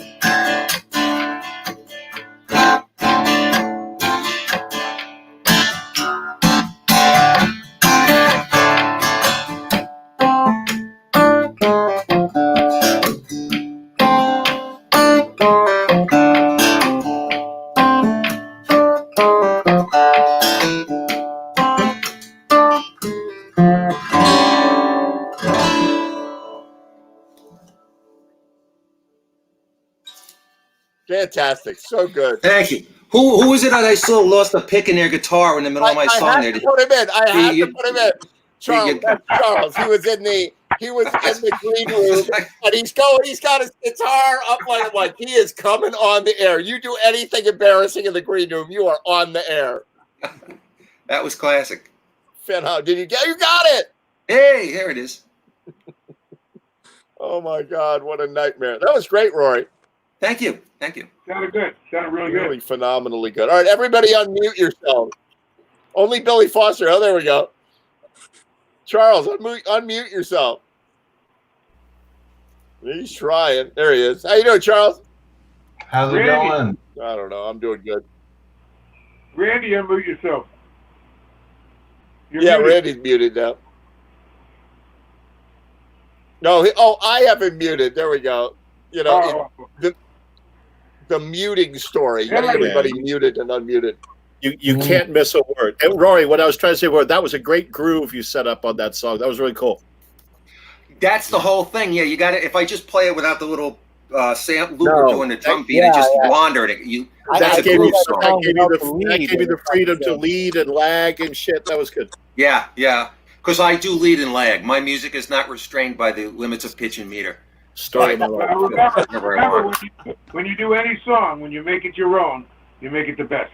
There you go. Absolutely. Everybody's already done it, but when you make it you, can't get better than that. Yep. Couldn't agree more. Well, that was great, Rory. We're not trying to be an imitation here. So wait, so that was not your ring hitting your guitar? What was that? Well, it was. I got the little looper. I went. Okay, so you put that into a looper. Oh yeah, that's really cool. I see people really use those well. Who is it? Is he still here? Will, you were using your looper. Will does a great job. Really? Yeah. Your looper sounded fantastic. I need a lesson from you because that's about as much as I can do with mine. I'm happy. I'm always afraid I'm going to step it on at the wrong time or something. That's the worst thing. So. It just takes time. Absolutely. At first, Ed was the only one who would let me use it. Yeah, All the other sound people would be like, "What's in the box? What are you going to do with that?" I'm sure you guys have heard of KT Tunstall. Sure. And I saw her at Fairfield Theater Company, and she doesn't have a band. She's like, "Let me introduce you to my band." And it's basically a bunch of pedals and a bunch of loopers, and she kills. She does the whole night like that. If you haven't heard it, and knowing you guys, all of you probably have, her version of "I Want You Back," just herself with her pedals, is pure funk, and it's mind blowing. Yeah, so John Ledbetter is down in the opposite corner here, and KT Tunstall went to our high school, actually. No shit. Yeah, but she is a year or two younger than us, That's true. I'd forgotten that. 3. Yeah. So I got a funny story about that, all right? So you go to the high school, right? This is like some Pinkies Out fancy Connecticut boarding school, right? And you go there, and they got the chapel, and they got the grounds that look like an Ivy League university and all that. And you go there, and they have a wall in the auditorium building it's like a stone wall that has pictures of all of the arts people, the musicians and the artists that have gone to Kent School, right? And so the actors and such, right? So they're like, oh, there's Treat Williams, and there's Ted Danson, and there's KT Tunstall, right? Wow. My picture, of course, is not up there. That's another story, right? And then there's one picture that is noticeably missing, and that is Seth MacFarlane, who did the Family Guy, right? Yeah. So Seth MacFarlane went to Kent School, right? And he's not on the wall, right? He is not on the wall, right? So the reason is that the Kent School, after Seth MacFarlane came out with the Family Guy on Fox, and it turned into a giant show, the Kent School sued Fox because the characters on the show are all people who were teachers and the headmaster. Really? Oh, yeah. And the school was furious. They're like, we are a serious Episcopal, oh boy, learning institution. So they sued, right? So they sued Fox, right? And that Fox, had to get tossed out. Tell me. my God. They're like, it's a parody. Go suck it, Yeah, shut up. Yeah. And so the school, what? I have a relative thing I heard from Todd Humphreys. He said the movie Outside Providence was based on Kent. You heard that? No, I haven't heard that. It's this classic movie about a prep school in Rhode Island, and apparently it was a kid who was from the wrong side of the tracks that somehow got into Kent. And Humphreys told me it's not about St. George's, but it's about Kent. Oh yeah, and who's the kid? I want to know who the kid is. I don't know. No one that I knew. I just thought it was a funny story, and Humphreys is pretty connected with Kent, so I figured he knew. Absolutely, I'm sure he knows, right? And so Father Shell, who was the headmaster, was an Episcopal minister. That school was founded by priests and whatever, right? And so he's one of the characters. Do you know which character he is on Family Guy? I'm not a Family Guy guy, but no, I am, but I can't remember. I don't know who you're referencing, so. I am a Family Guy guy. I know almost all the characters. Yeah, so one of them is the headmaster, and it's he not lost. That guy with the little gay voice, is it? Is it, Randy? I don't know. No, probably not. But he lost his. I know. Yeah, that guy. Yeah, I don't know. So what I want to do, I'm gonna one of the reunions, like maybe my 50th reunion. I'm gonna go back to the school, and I'm gonna get a frame made of Lexan with a steel surround on it with Seth MacFarlane's picture in it. And I'm going to put like marine glue, like 5,200 marine glue, and I'm going to glue it to the stone wall. They're going to be jackhammering for a year to get that thing. He's got to be the most successful guy to come out of that school. Oh, hell yeah. Absolutely. Ed, if you do it, I will tell no one. Oh, my God. You'll what? I'll tell no one. Yeah, okay, yeah. They're not watching this show, so nobody will know. I've been threatening to do that for years. Dave Sarney and me. Dave Sarney will provide me with cover. He's like a SWAT team guy. Yeah. So and we're going to glue that thing to that wall, You got to hear this story. Speaking of famous people who graduated from your school, right? I come back to my school to do a concert. I graduated, right? And they say, by the way, there's this freshman girl who's going to be opening for you, right? Am I unmuted? Yeah, I am. So nod if you can hear me. Okay, thank you. I got two different monitors and they seem to be off. So they say this freshman girl is going to be. Your volume is low, but I hear you. Yeah, thank you. So this girl comes on, young African American girl. She's got this really shaky, trembling voice, and I don't really think too much about it. But after she comes off, I say, after you've gotten more experience, you're not going to feel so nervous on stage, and your voice will be okay. And I hear the MC go, "Hey, how about another great hand for Tracy Chapman?" Whoa! I hope she gets over the nervousness, That's good. That's a good story. She might make it someday. Yeah. She's got a shot. Yeah, great story. Wow. Oh my God, that's really great. All right, everybody stand by. We're going to come back with Charles, with Chucky B right after this.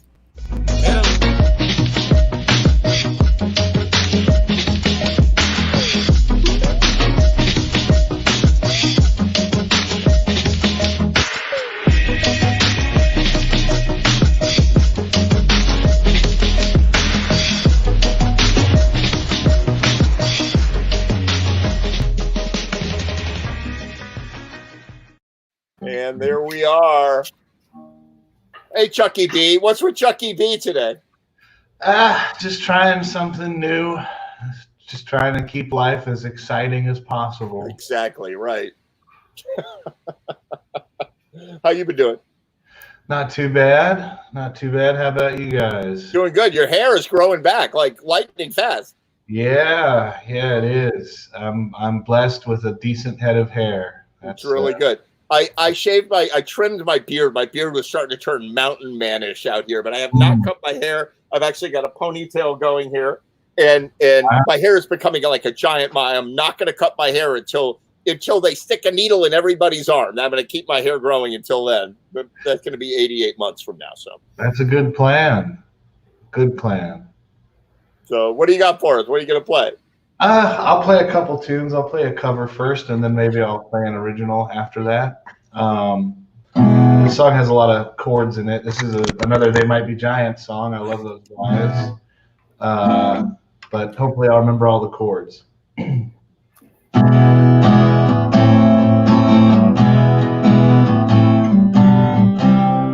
your eyes don't go, a filthy scarecrow waves his broomstick arms, a dozen parody of each unconscious thing you do. When you turn around to look, he's gone behind you. On his face is wearing your confused expression. Where your eyes don't go, where your eyes don't go, a part of you is hovering. It's a nightmare that you'll never be discovering. You're free to come and go, or talk like Curtis Lowe, but there's a pair of eyes in back of your head. Every jumbled pile of person has a thinking part that wonders what the part that isn't thinking of. Should you worry when the skull head is in front of you, or is it worse because it's always waiting where your eyes don't go? Where your eyes don't go, a part of you is hovering. It's a nightmare that you'll never be discovering. You're free to come and go, or talk like Curtis Blow, but there's a pair of eyes in back of your head.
There you go.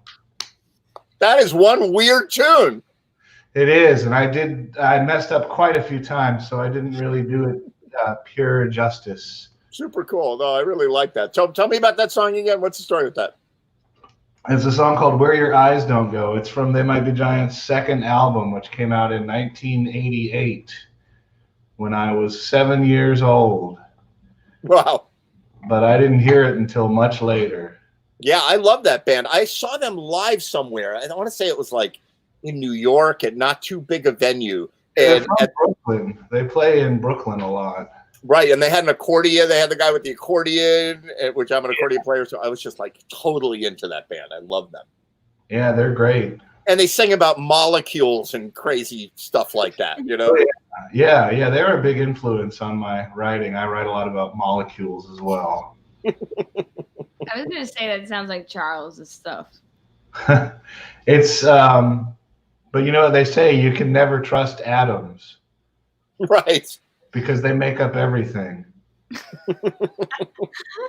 Is that your own line, or is that the might be I can't take credit for that one. I must have read it in a pamphlet or something. That's a good one. That's a good one. I can't take credit for that one. Let's see. I'm going to play a song from the first Bird Index album. Of course. And it goes like this.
my sweet Anhedonia. What sorrow, what joy awaits the blameless. I slip back into your arms, my sweet Anhedonia. What sorrow, oh, what joy.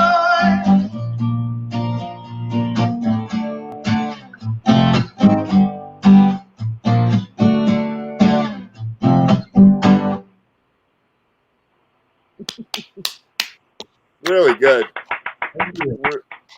Really great. So tell me about that song and that band. The song is called Anhedonia, which is the inability to experience pleasure or joy. Which is quite a big thing. That's Pick me. That was a cool tune. Thank you. That's a motif I work in quite a lot. Most of the songs are either about crippling depression or some sort of fantastical monster. But the band is the Bird Index. It's me and Brad and Ymir, and we play music, and we have a few albums that are out on Spotify and iTunes and everywhere else. So if you're interested in hearing, just search for the Bird Index, and you should be able to find us. I'm glad you said that you're on Spotify because I didn't know that. I'm going to go listen to all your stuff now. There you go. I'm a fan. Every time you guys do a Bird Index thing, I just love it. I finally got a check or a deposit from Spotify for like 6 months worth of streams, and we had a few thousand streams, and 3 cents. No, 9 cents. Wow. 9 cents. Yeah, it was enough to split with the rest. The big bucks. You're making the big bucks. My cut was 3 cents. We had to split it up. Dang. But it was nice. Spotify is. We've got the albums up on Bandcamp where people can actually purchase them if they want. But obviously, I'm not really in it for the money. So just however people can listen to it is fine with me. So. Yeah. Right. So Spotify it is.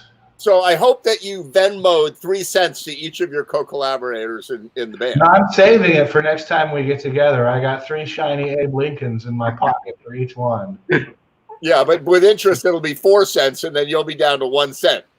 That's right. You can mail it. You can mail it to them.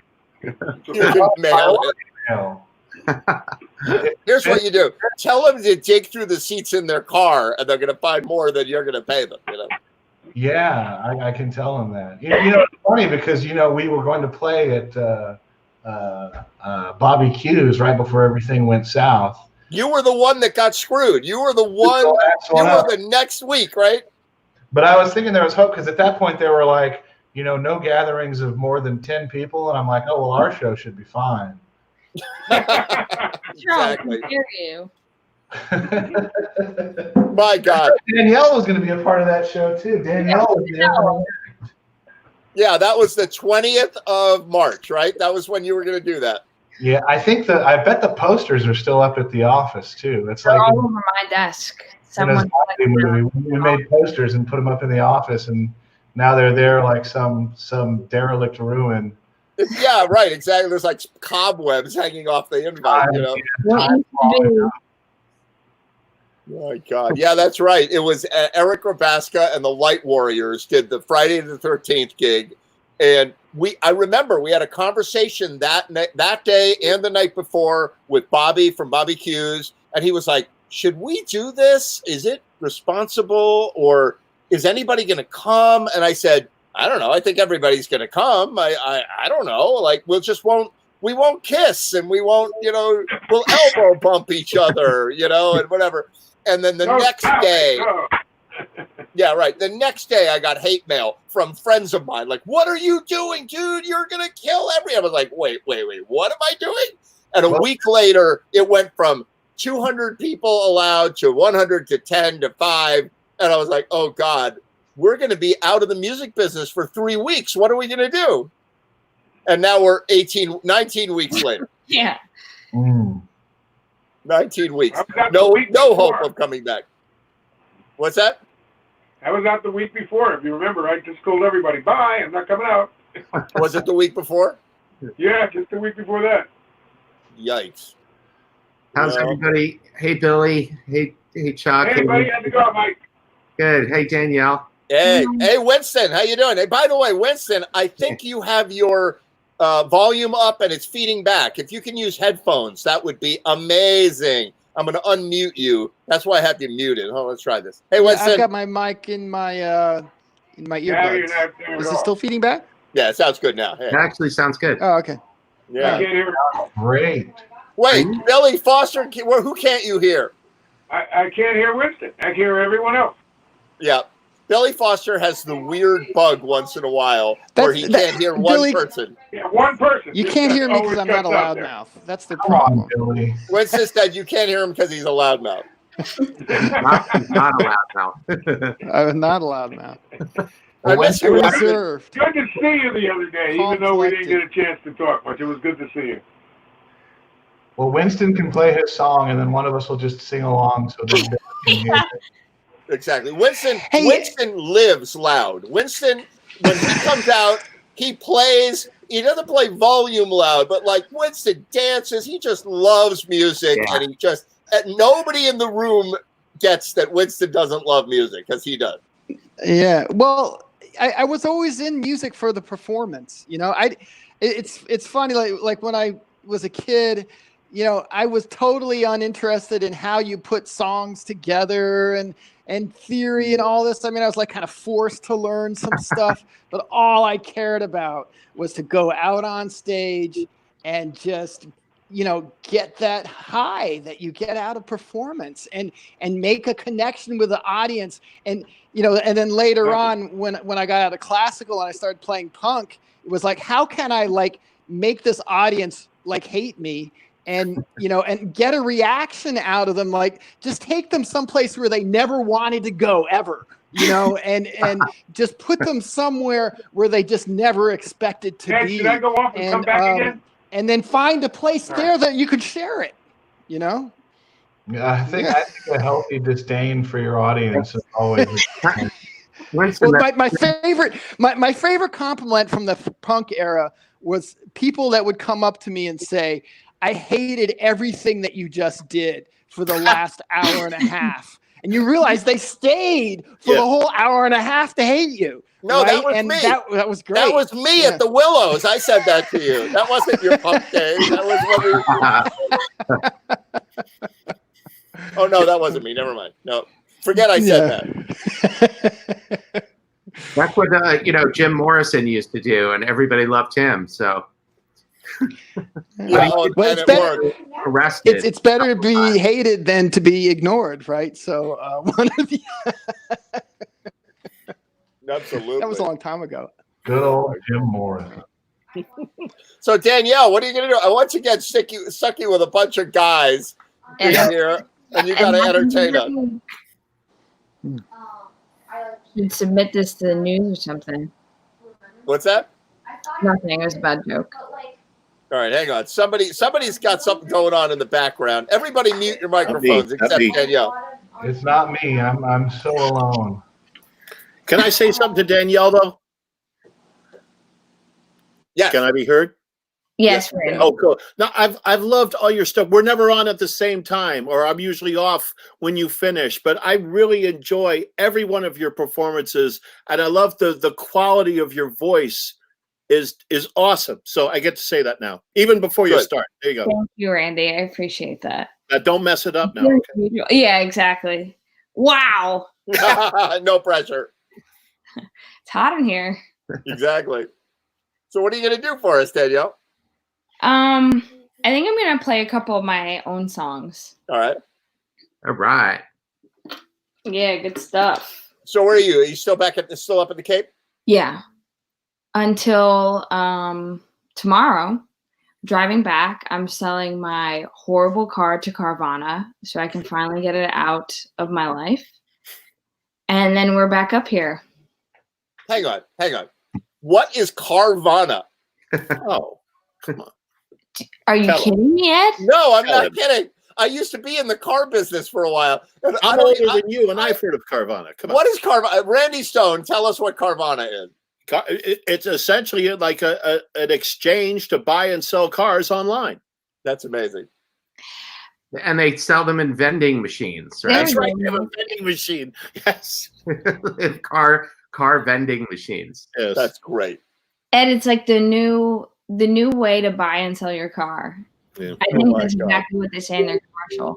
It I is. got my- And it's very COVID friendly because you could just do it and they come and get all that. So Yeah, well, are you, Danielle? I bought gonna a buy- car that. What's that? Go ahead. Oh, you're selling your car, but you're buying? Are you buying one on Carvana? No, I got to get rid of it, and I don't want to think about another car for a long time. This car gave me a lot of problems. I was going to say, sounds like a problem child from hell. I hope no one if you see a 2015 Ford Escape on Carvana, don't buy it. Oh, God. Yeah. But they can buy it. I'm Danielle, on Carvana right now. I'm shopping for that car right now. You know what? Danielle, the aptly named Escape, right? That's exactly right. I bought it used, and the worst problem of my 2.5 years of owning it was I had a family of rats living in my car. And with that, a 1, 2. No, it was pretty bad. But it's all fixed now. It's all fixed now. If you're in the market for a midsize SUV, leather interior, heated seats, sounds great. Updated AC system, Fantastic. that's the car to buy. Sounds great. Something with rats. Do you have anything with rats? Well, it's not going to be my car anymore, Charles. You're a little too late to the party. So Your nose basically, becomes accustomed to rat urine after a few weeks. Exactly. If you buy that car, you're basically adopting a family of animals. It's an adoption. It's a rescue. It's a rescue. Probably, yeah. Rest in peace, because they went to the car shop and never came back. But yeah, It's my service rat. Rat spirits. Rats One on of The those good rats rats. One of those rats has been a great chef. Um, About that. All right, play some music for us. You better play because, yeah, sorry. Now that you all have thrown up, this song is actually a song I wrote when I lived in DC and bought this car. It's called Back.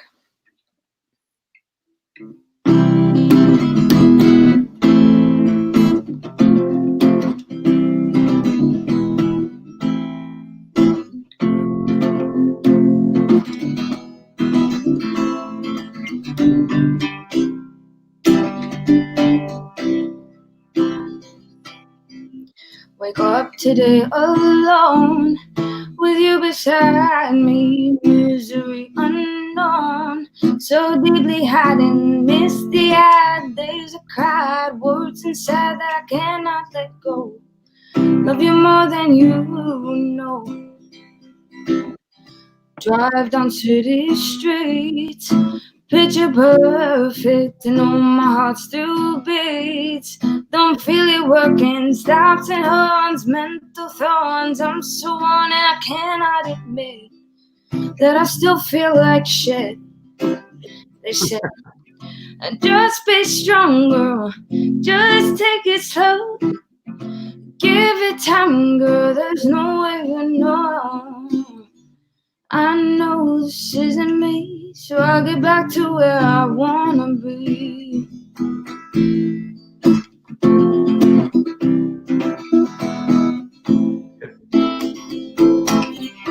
Feel it in my chest, a growing thunder, anxiously find rest to put me under. Fake the smile, move single fat, it's worth the while. Lie to yourself to push away hell.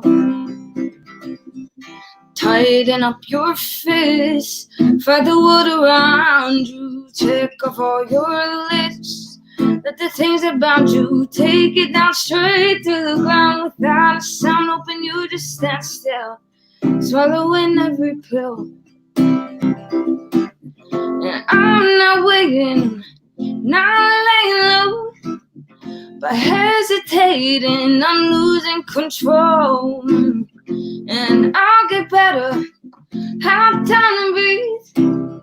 An open letter, I'm willing to read. Oh, I'm ready to feel free, so I'll get back to where I wanna be. Oh, I know this isn't me, so I'll get back to where I wanna be.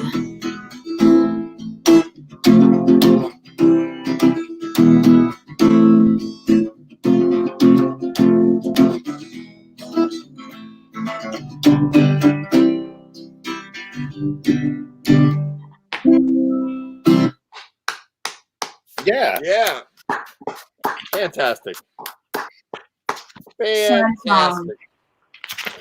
I just love your voice so much the way you use it. I really do. Thank you, Billy. Agree. Yeah, it was great. Thanks, everyone. Encore. Oh, an encore. Yeah. I think I have to. Yeah. Hi. Come You on. must I'm play. signing up for two. I paid for 2 songs. Yeah. Give us a Mary Had a Little Lamb or something, you know. Exactly. This song I wrote about my uncle. I played it a few weeks ago, but I'm gonna play it again because I think my grandmother is watching YouTube and she likes this song. So this is called Ronnie. I don't have my capo, so it's gonna be a little lower than normal. But here we go.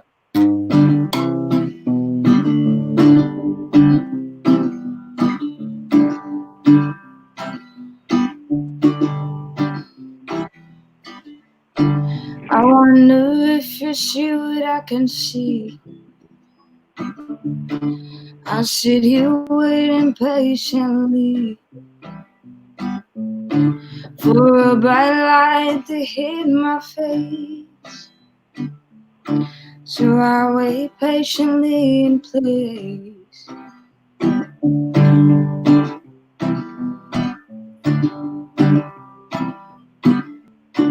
I wonder, do you think of me? What makes you laugh, makes you happy? The shadow that brings me light is looking down on us tonight. And here I go again, a loving game of me pretending, fall into a thought. Then wondering again what life would be like with a friend, and question not what it costs. So I'll hold on.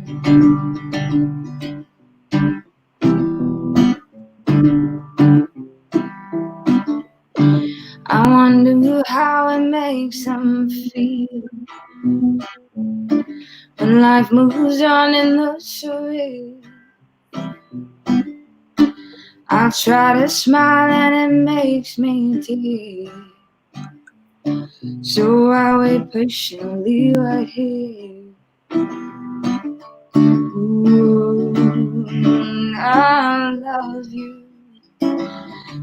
Ooh, hold still.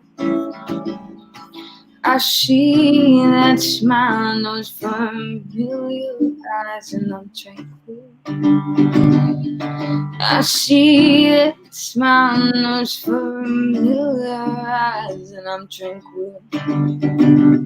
Oh, and here I go again, a loving game of make pretending for a lot of other thoughts. Then wondering again what life would be like with a friend, and question not what it costs. So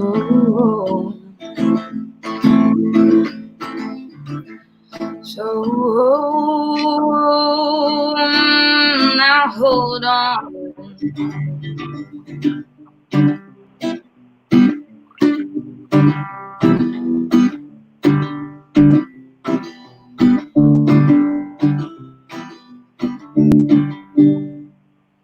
Yeah. Woo! Yeah. That's great. Great. That's for you, Granny. So tell me about that song. Tell me a little bit about that.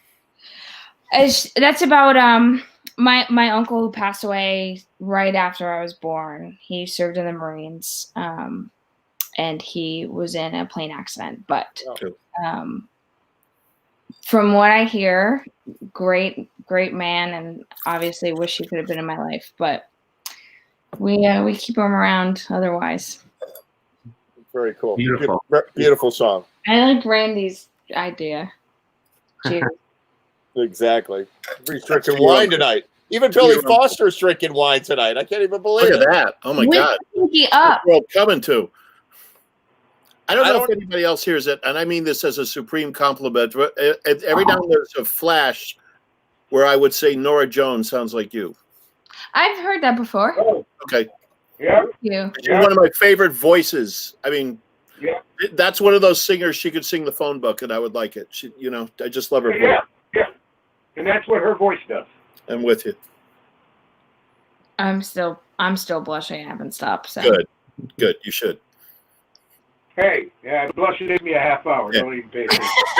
This is as gentlemanly and polite as this room gets. So, basket it for that. Fantastic. That's safe. I feel safe. I mean it. It's great.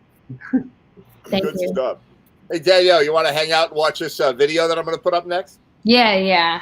So, Winston. This is funny because we were going to actually ask Danielle to sing backup on this, but we couldn't get in touch with you. How come? I don't know. I friended you, or I sent you a friend request or something, but I gotta look. I'm sorry. I'm so. And she's like, "Who's this weird guy? There's no way I'm signing up." No, never. It's like this prince from Nigeria. What? The only time I go on Facebook is for this. So I promise I'll have to. Yeah, check it out. 'Cause maybe do the next one with us or something. That would be great. I want to be on that one. Okay. So, by the way, I've got it now that Randy brought up. He opened a can of worms with the Prince from Nigeria comment, right? It's my specialty. I actually had a friend. I went to boarding school in Switzerland for a year when I was a young lad, and at this princely boarding school in Switzerland, at the top of a mountain, you had to take a cable car to get to the school. I swear to God. So, and there were two kids from Nigeria, right? And one of them was a prince, right? He was a prince from Nigeria. His name was Tio Fagbula. And he was a little tiny kid, and he was stocky, right? And so for those of you who don't know about Nigeria, right, which I learned when I was 11 years old at this boarding school, is there are 3 tribes in Nigeria. 3 tribes, right?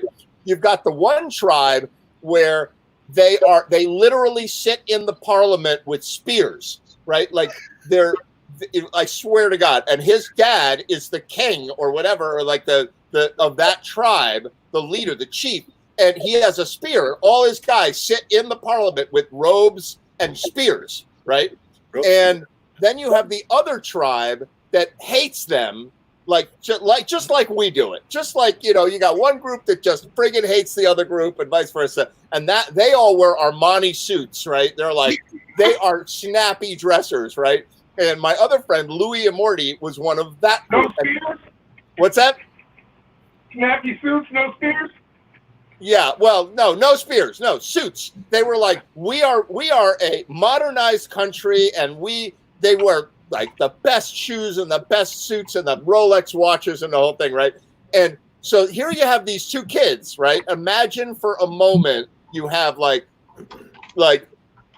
Donald Trump's kid and you have Hillary Clinton's kid at the same school, right? And Louis Amorti and Tio Fagbula would attack each other in the hallway and strangle each other. Like they would just lunge at each other and they'd be on the ground strangling each other. They had to pull these kids off each other because they just hated each other's filthy guts, right? Wow. Yep. I swear to you. And he was a Nigerian prince. So every time I get a letter from a Nigerian prince, I'm like, hey, maybe it's Tio. I wonder. That's hilarious. And I got to tell you a story of that valley that school is in. I had a gig there one night, and we had to stop playing because at a certain time every night, the farmers came out with their Alp horns, and they would play songs back and forth across the valley. There was a farm on one side of the valley and another farm on the other side. And the Alp horns are these tremendously long wooden horns that are like 5 or 6 feet long, and you play them, and they extend out like by your feet. And they made us stop. We were playing at this outdoor arena, and they made us stop playing while the Alp horns played on both sides of the valley. It was the coolest thing ever. It was so cool. And they're like, okay, now the Alp horns are done. You can resume your gig. It was great. I know exactly all about that. That's a real thing in Switzerland. And they dress up in their funny outfits to do it. And so Winston used to live in the town in Switzerland. You lived in Zug, right? Well, no, my kids went to school at the International School of, not Zurich, I'm having trouble remembering the names of places, but they went to school in the next valley over, but we lived in a suburb of Zurich. Right. And they went there because it was funny too, because they all came back with British accents, like. Did they really?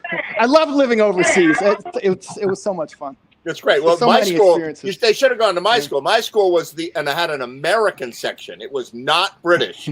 It was Americans. And I think in my the entire American school was 50 students. And it was, it was like 5th grade through high school. So 5, 6, 7, 8, 9, 10, 11, 12, and there were 50 students, right? Wow. So very, very small. My kids went to the International School of Zug, which was, over just a little ways. Right. But wonderful to take them into another country and learn another language and to be a minority, right? I mean, that's always a really valuable experience for everybody, is to be a minority someplace. Being a minority. Yeah, you learn a lot. Speaking of which, speaking of reggae, another opportunity to be a minority in a group of people. All right, so I'm going to do a shameless plug here. So Michael and I have started doing collaborations together, and Michael's done collaboration with a lot of other people, and we do it under the LMP, Last Minute Productions moniker, and we have a Facebook page now called Last Minute Productions. And why don't you tell us a little bit about that, Michael? I just launched it yesterday. I think it was yesterday, and it's like I was talking to Ed, and he was like, how do I get to all these videos? They're like buried in the timeline, like somewhere. I can't find them. And he came up with the idea of let's just get like a Facebook page together so that we can collect all these videos in one place, and let's have a good time with it, and just keep it going. So. So I just threw something up there yesterday, and I hope everybody enjoys it. Yeah, it's really great. I'm going to play it right now. We'll talk about it afterward.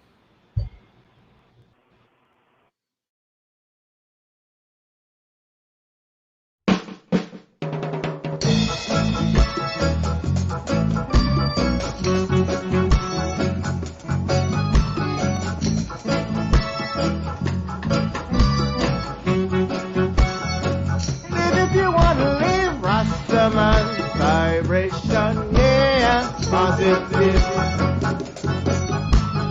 I am my vibration, yeah, positive. Got to have a good vibe. I am my vibration, yeah, positive vibration, yeah, positive. Get down in your quarrel every day. You're saying praise to the devil, I say, yeah. Try to help one another on the way. Makes it much easier, yeah.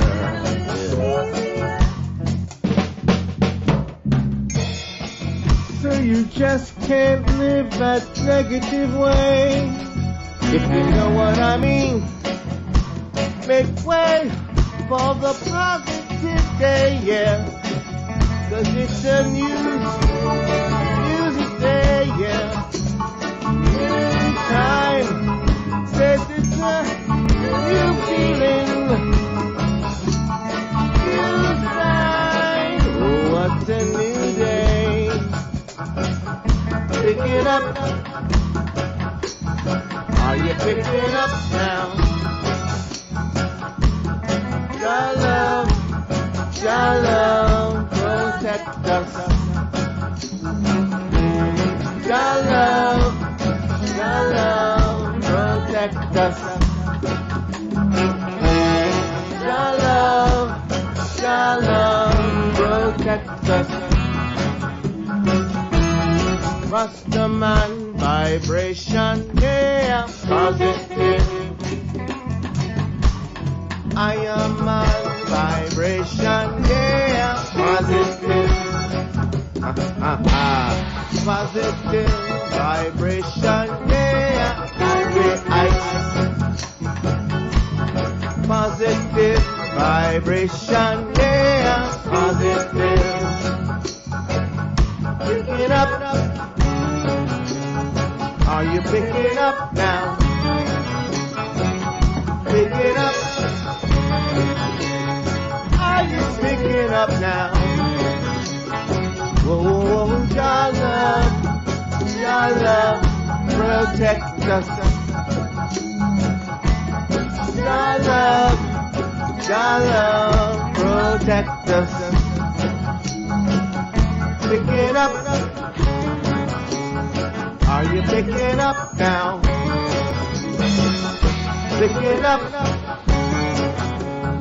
Are you picking up now?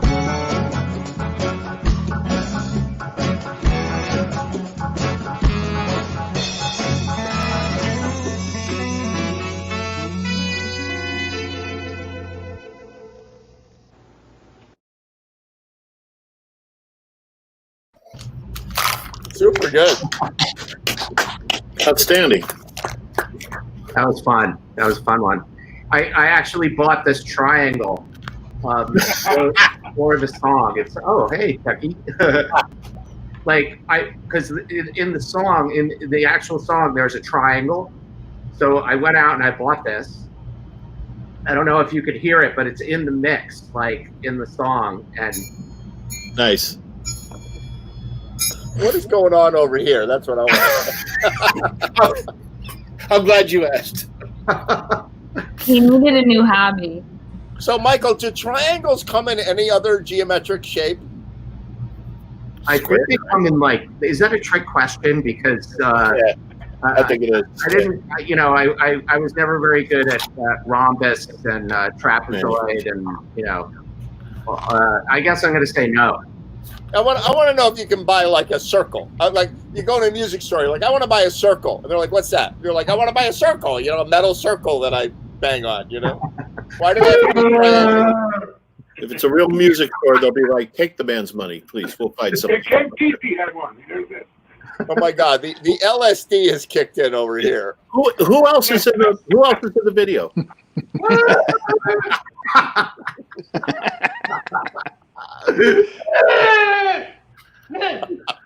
Nice. Wow. Hard to beat that. Give me your milk. Yeah. You know what's, Mikey, one of the interesting things about doing these, phoning in your parts from your studio is that you get to play a lot more instruments. Like Mikey's buying the triangle. I'm playing the flute. I can never play the flute live because it's just not loud enough. I got this real little flute. And I picked up my soprano sax, and everything is set up. Unlike a gig where I used to play rhythm guitar, sax, and do the sound for a new wave band I was in. And it was so much work to set up the instruments, set up the sound, and then, play the gig, and then an hour to cut it, to break it all down and put it away. But the advantage of doing everything from home is you have your studio set up. I got my keyboard set up. Everything is there. Everything is plugged into my digital mixer and into my DAW, and I can just play whatever I want.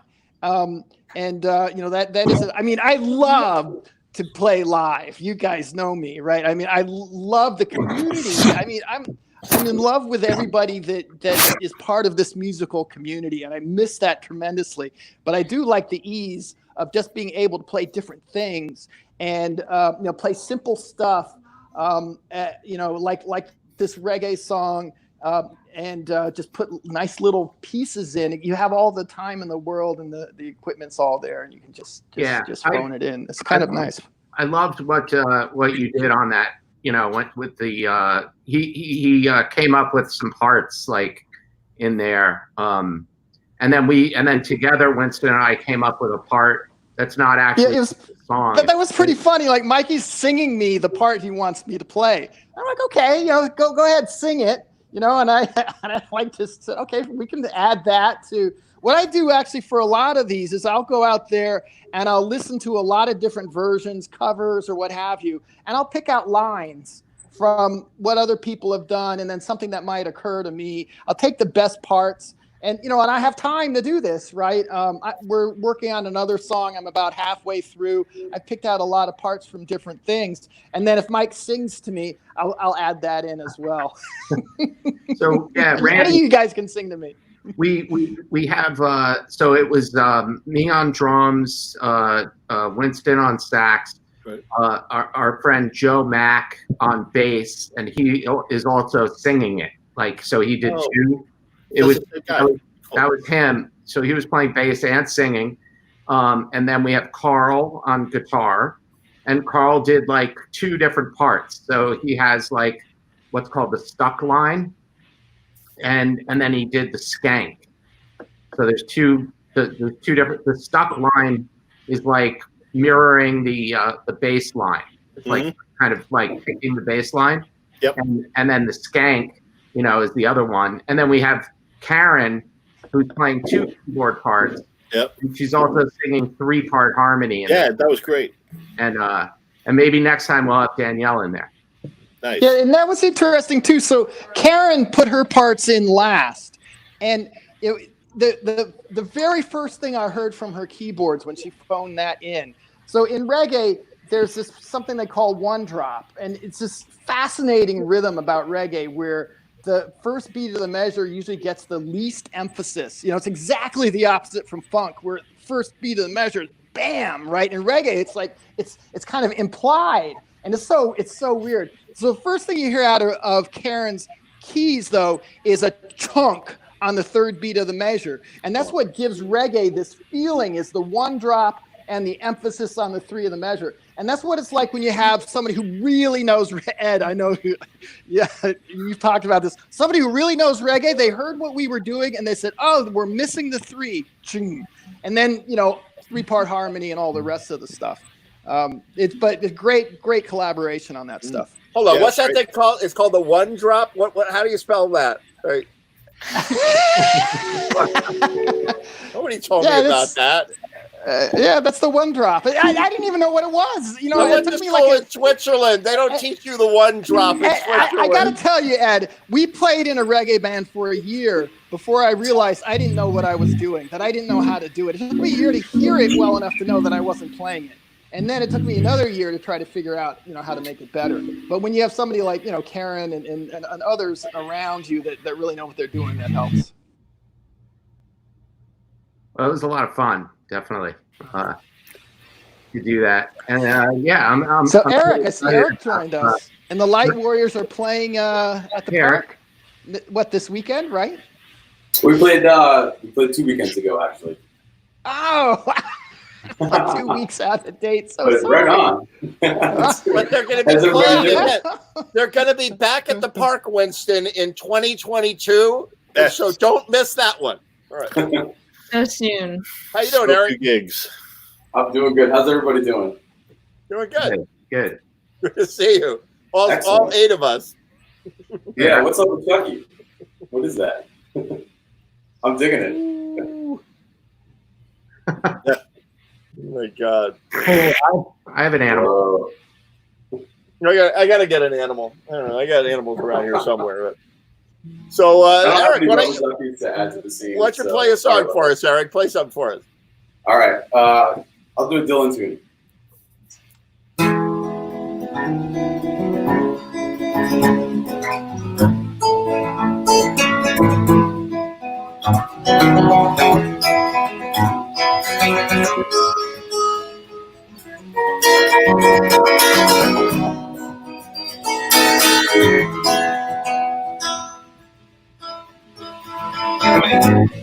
But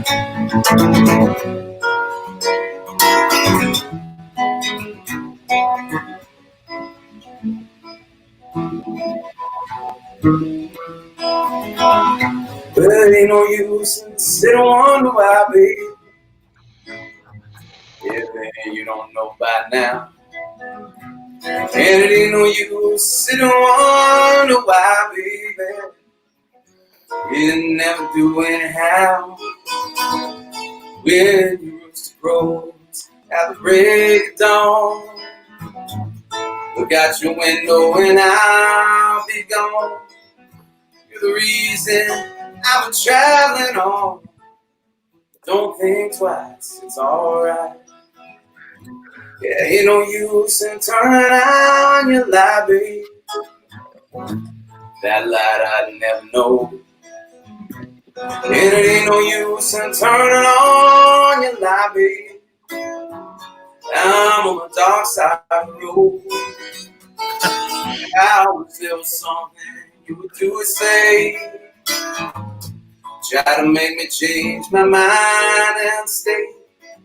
You never did too much talking anyway. Don't think twice, it's alright.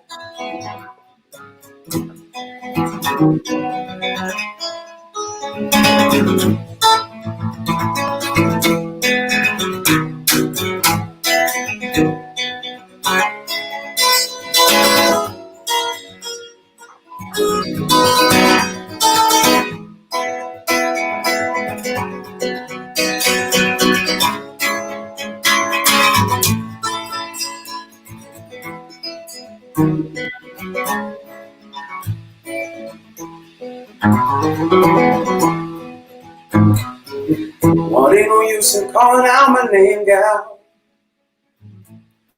like it never done before. And it ain't no use in calling out my name, gal. I can't hear you anymore.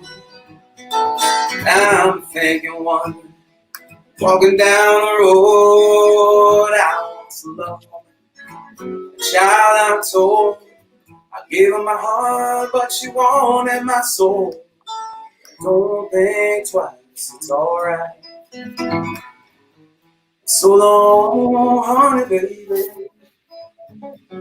Where I'm bound, I can't tell. Goodbye's too good a word, baby. So I just say farewell. I ain't saying treated me unkind. You could have done better, but I don't mind. You just kind of wasted all my precious time. Don't think twice, it's alright.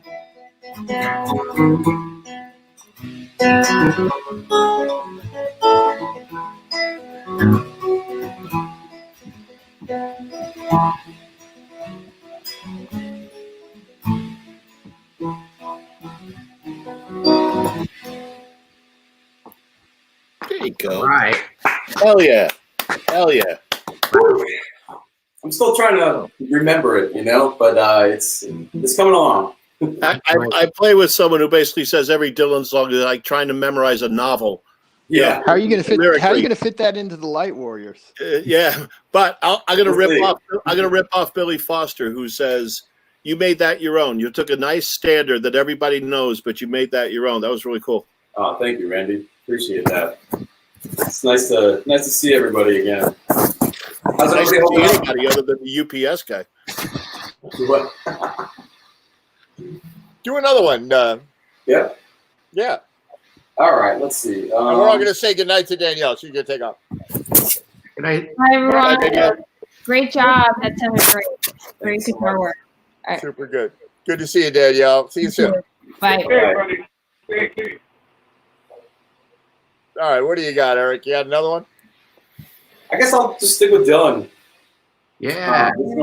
This one we did a couple of years ago. Thunder on the Mountain, or was it only last year? Maybe it was just last year. Time is kind of a blur right now. I don't know if anybody else is having that experience, but I just can't. I have literally lost days. I agree.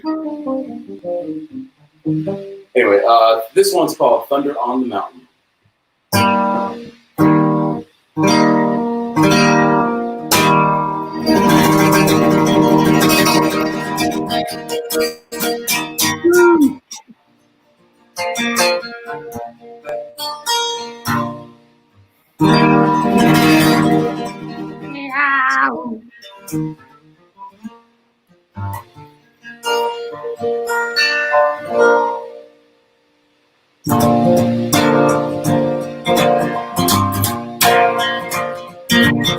Thunder on the mountain, fires on the moon, there's a ruckus in the alley. It's gonna be here soon. Today's the day I'm gonna grab my trombone and blow. It's hot stuff in here, it's everywhere I go. I was thinking about Alicia Keys, couldn't keep from crying. She was born in Hell's Kitchen, I was living down the line. I'm wondering where in the world Alicia Keys can be. I've been looking for her, even clear through Tennessee. Feels like my soul's beginning to expand. Look up in my heart and you will sort of understand. You brought me here, now you're trying to run me away. Writings on the wall, come on reader, come on see what it say. Thunder on the mountain, rolling like a drum. Don't sleep over there, that's where the music coming from. I don't need any guide, I already know the way. Remember this, I'm your servant both night and day. Come on. Pistols are popping and power's down. I like to try something, but I'm so far from town. Sun keeps shining and the north wind is picking up speed. Gonna forget about myself for a while, go out and see what others need. I've been sitting down, studying the art of love. I think someday it's gonna fit me like a glove. I want some real fun to be with me. Everybody gotta wonder what's the matter with this cruel world we see.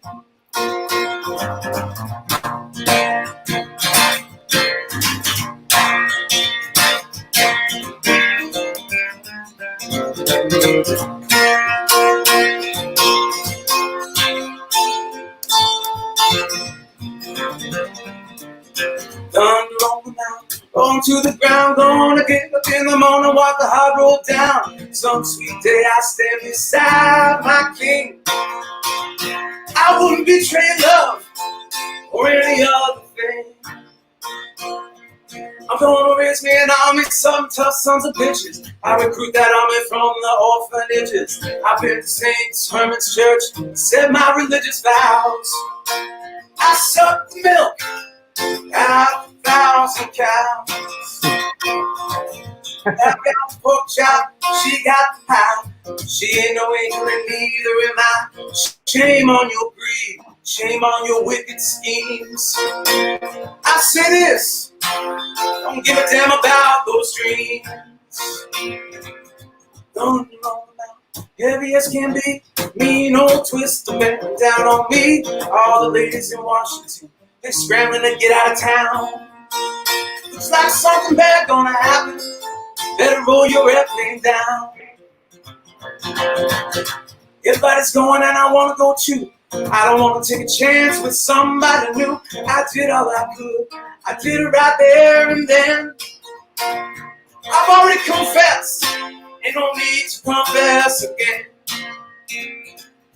Gonna make some money, gonna go up north. I plant in a harvest, but the earth brings forth. Hammers on the table, pitchforks on the shelf. For the love of God, we ought to take pity on ourselves. Yeah. Nice. Nice. Thank you, gentlemen. That was amazing. Yeah, cool. That was great. Really good. So how have you been doing? What you been up to, Eric? You know, I've been trying to finish things and really struggling there, honestly. And just taking some time. You know, it's been a rough few weeks, to be honest. But I appreciate you guys bringing me on and cheering me up. So thank you for that. Yeah, good to see you. Really good to Yeah, see you you. too. Sorry for that, man. It's gonna be all right. You know. I know, but it still sucks when it happens, and everybody goes through it. I'm sorry for you. Yeah, thanks, man. Exactly. We It's love good you. to see you. We You're love always welcome. Come hang out with us, near to wells on here. You know. Yeah, hell yeah. Cool. Yeah, thanks so much, guys. Have a great night. Yeah, great. Super good job, to see man. you. Good job.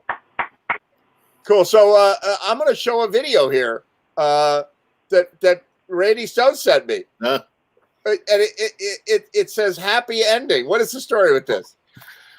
All right, nobody knows this band that I've been part of for 40 years, like since college days. And 40 years ago, happy ending didn't mean what a happy ending means now. It was Billy basically- Foster sent me a video the other day called "Happy Ending." Actually. I'm sure he did. Yes. And matter of fact, after this we'll talk about it. Now, so anyway, this is kind of an original band, psychedelic pop stuff. The guy who sings and plays guitar up front writes all the songs. Nobody's ever heard of this band because there's no places to play original music all over the place. But he's a brilliant songwriter, I think. Anyway, Ed was like, "You have something?" I'm like, "You know what? This is maybe the last gig I did before lockdown. It's in late February in Hamden, Connecticut, and so that's what it is. An original song by a band you never heard. All right, here it comes.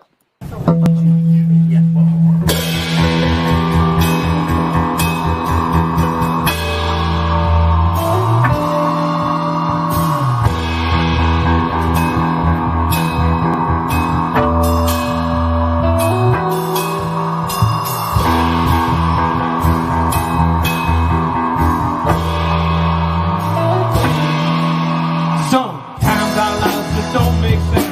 Living in the present tense, ain't it just through circumstance? Hasn't a game a chance. I forgotten past. What's important one often doesn't last. I forgotten past. What's important one seldom seems to last. Remember friends from long ago, we treat that like a TV show. Cut off from our history, everything's a mystery. Why must life always make sense? Living in the present tense. Grab a partner, stop and dance. Never in your second chance.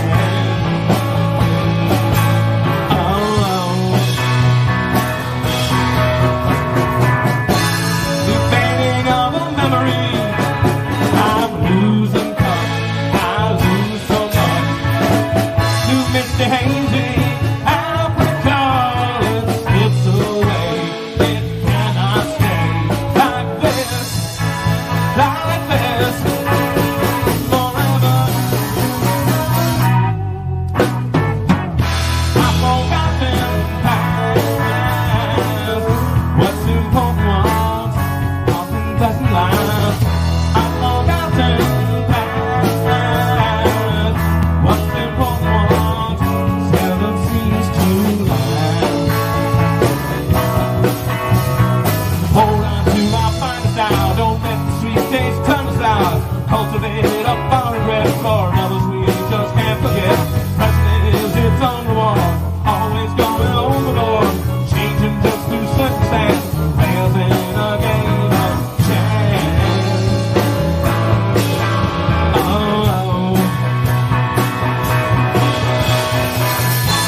The fading of a memory.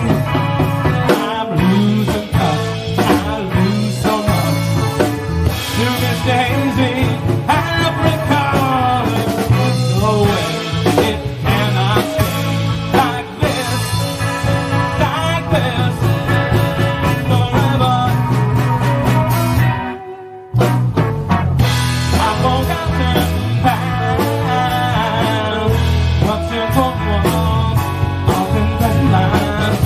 I've forgotten past. What's important seldom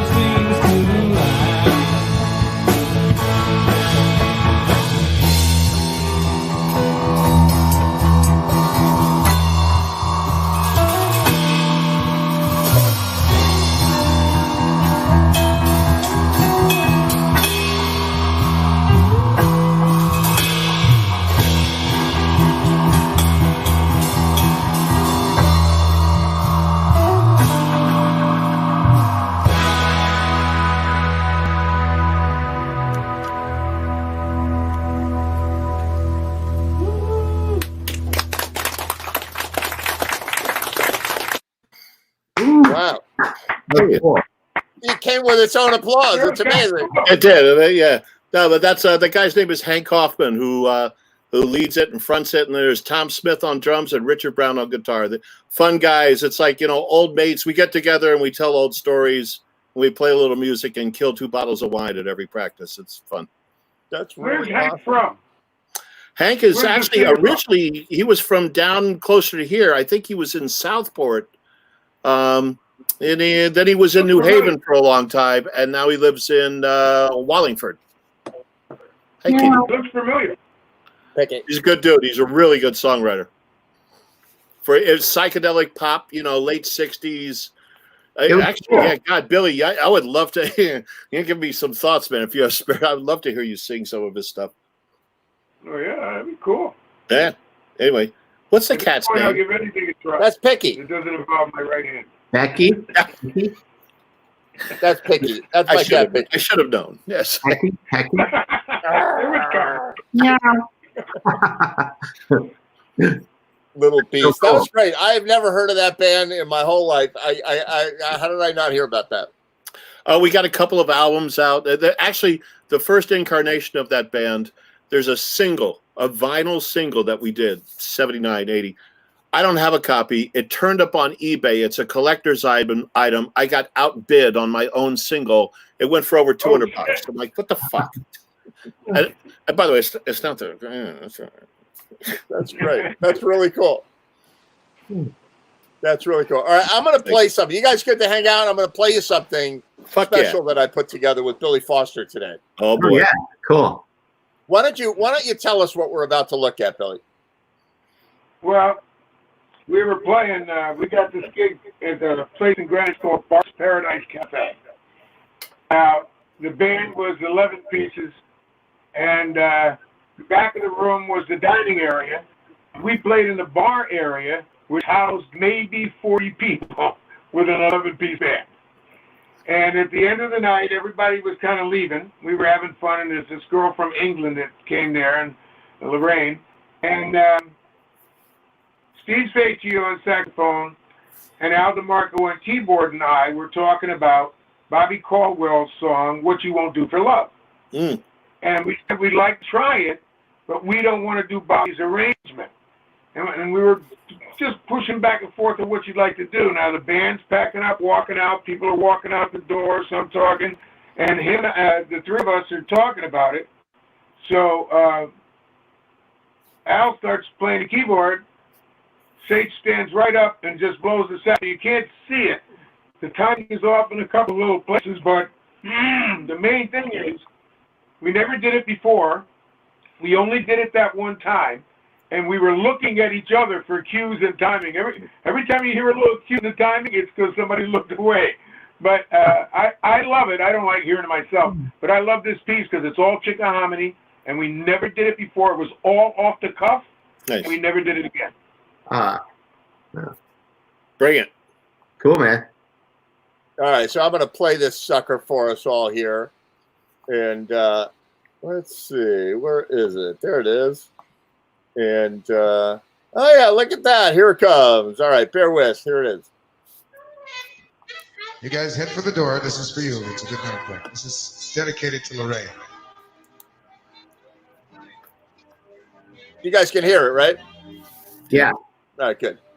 Check this out. It's We really are cool. Billy and the Showman. Do not try this at home.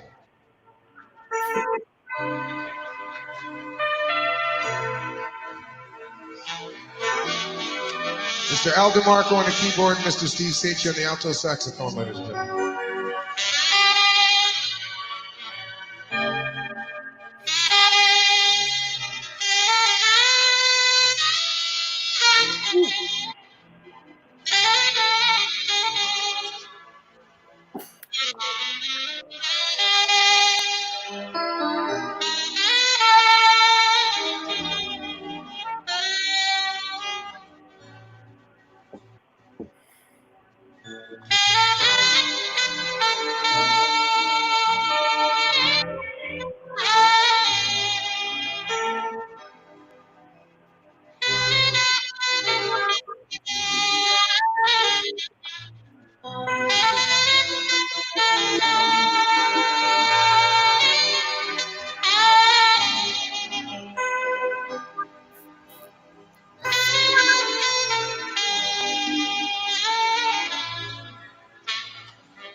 Search to find the love within. I came back to let you know. I got a thing for you, and I can't let it go. My friends wonder what is wrong with me when I'm in the days from your love, you see. I came back to let you know. Got a thing for you, baby, and I can't let it go.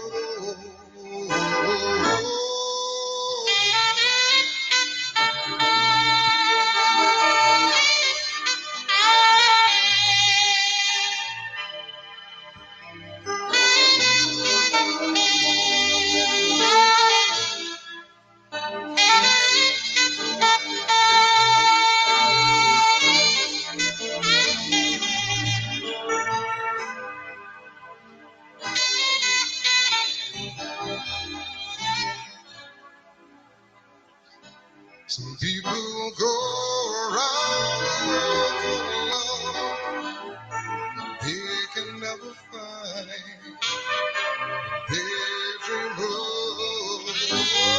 What you want do for the love. You try everything, but you don't give love. In my world,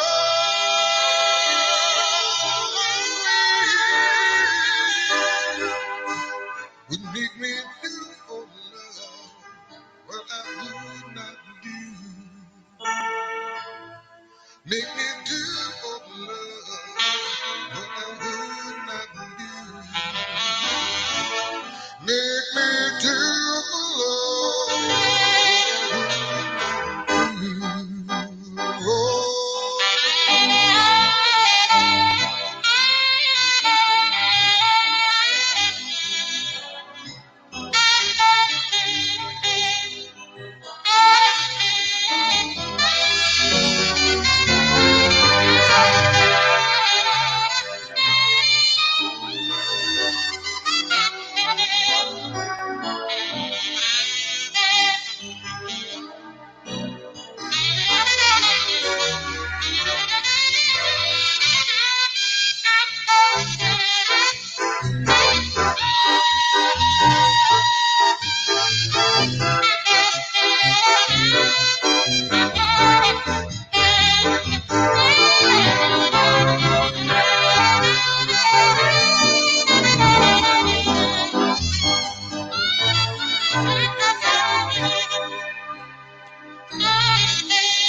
Mr. Steve Sage on the alto saxophone, ladies and gentlemen.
Ladies and gentlemen, Mr. Al DeMarco on the keyboard.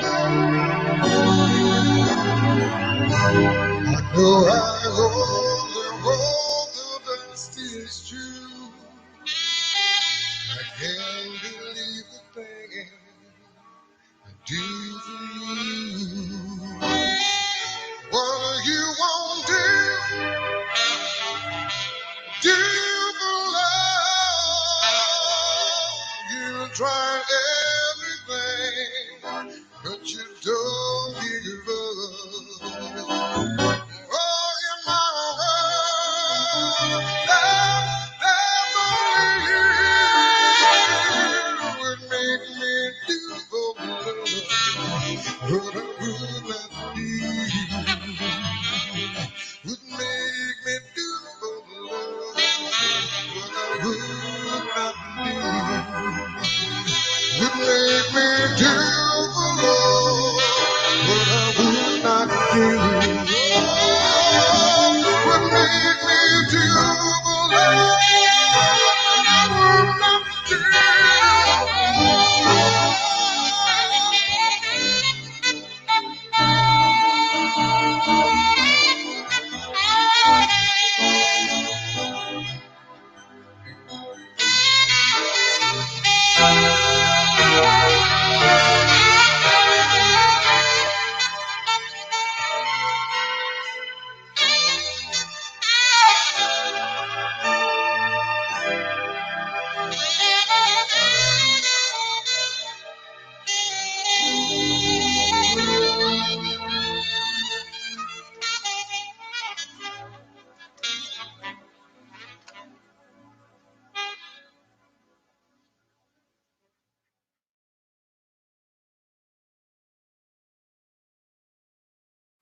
There it is, Billy Foster and crew. Yeah, it was good. All right, Randy. Wow, Yeah. that was, holy cow, that was amazing. I don't think I ever. Well, like I said, I love it because we never even thought about it other than the minute before we played it, and when the people sat down, I directed it to them, and we just did it. That was it. Wow. You'd never know. You would never know. I would think you guys rehearsed the shit out of that. Oh, that was beautiful, man. Well, Yeah, that was- Steven and Al. Sometimes it's had better enough when it's bands that they fresh, you played know? together. Sometimes it's Yeah, better. you're right. You're right. You're right. But Steve and Al played in another band together. Remember, we're all from Chickahominy. Played in another band together for 4 or 5 years. So those two had an instant reaction off each other no matter what they did, even with us. right. You know, they Yeah. played off each other so well. Yeah, but you sang the shit out of that, man. Wow. Yeah, Billy, man. That was I did? No, I mean, you know what I mean. You No, motherfucker. no, all right. Now, some No, you- people brag, some people like this. I swear to God, I can't stand the way I sang that song. I know you. I I love know. what they did. Every love time what I they hear myself played. I love praise, how- I'm like, how incompetent. No, there's what I said before about Danielle sounding like someone. No one sounds like you. You have your own. That's your own timbre. That's your own. You sang the shit out of that. That was fucking great. I sound like Sammy Davis Jr. tonight. You know, like that was amazing. I mean, you really, I was getting. Well, thank you. But I mean there's it. only 2 songs I really like. I got to give another one to Ed that you're going to love. It's a Righteous Brothers tune, and we all went over to Jerry Moll's house to get weed. And as everybody walked in to get paid, he had to pay for the gig. And as everybody walked in the door, Jerry turned his bedroom into a recording studio. So he goes, "I'm working on this Righteous Brothers tune. Would you guys come in the room and just lay down a track for me? I'll put it all together later." So we're all talking and smoking in the living room. Somebody goes, "Bill, it's your turn." All right, you go in, you lay on a track, you come back out, you sit down. Then about a week later, Jerry presented us with what he put together. It was the Righteous Brothers, and it came out pretty cool. So that's the next one I'll give it. All right, cool. Yeah, that sounds great. Yeah, that was really great. Billy and the Showmen, great band. They've been together longer than I'm alive, and they're just fantastic. You know, like a lot of great players got sort of sucked into that Billy and the Showman world. You know. Oh, yeah, well, hey, those horns in those pictures you saw, a couple of those guys went with Southside Johnny, Tower of Power, Blood, Sweat, and Tears. They came through, and they went off to play with some really big people. Yeah, no, really, really phenomenal.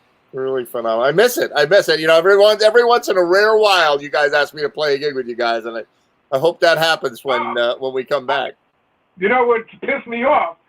All those pictures I sent you, I have 2 of you playing keyboard with us, one with me standing next to you, and I couldn't find them for the life of me. Yeah, I don't have a lot of those shots.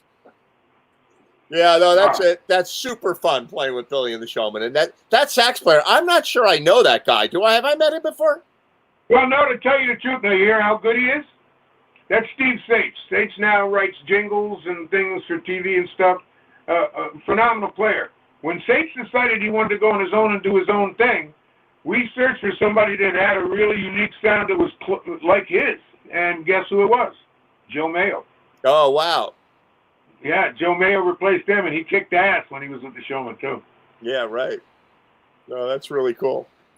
That is really cool. All right, I got another Randy Stone video, I think. Different band. This is a promo. This band's playing tomorrow night at Cap Pastures Beach at Ripka's at 5:30. So it's a promo too.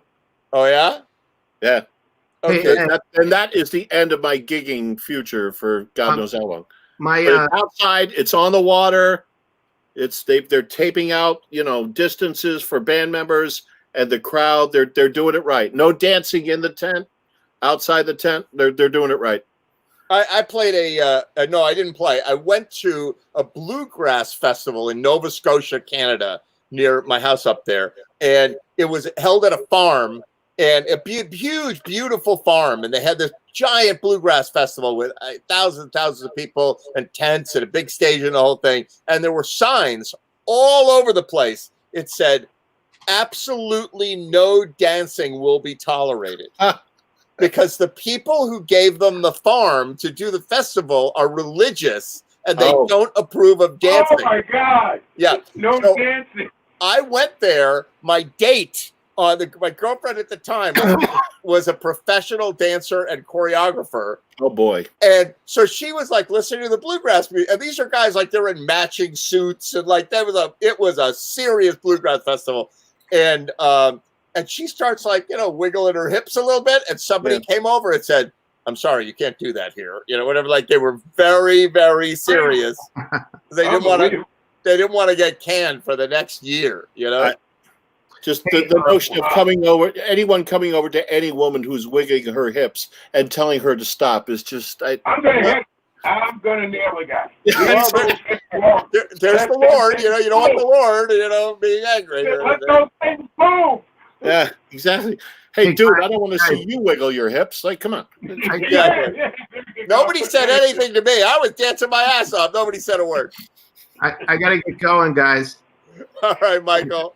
I'll see you guys later. All right. Great to see you. Peace, man. Have a good one, Mike. All right, stand by. Here we go. What, you want more?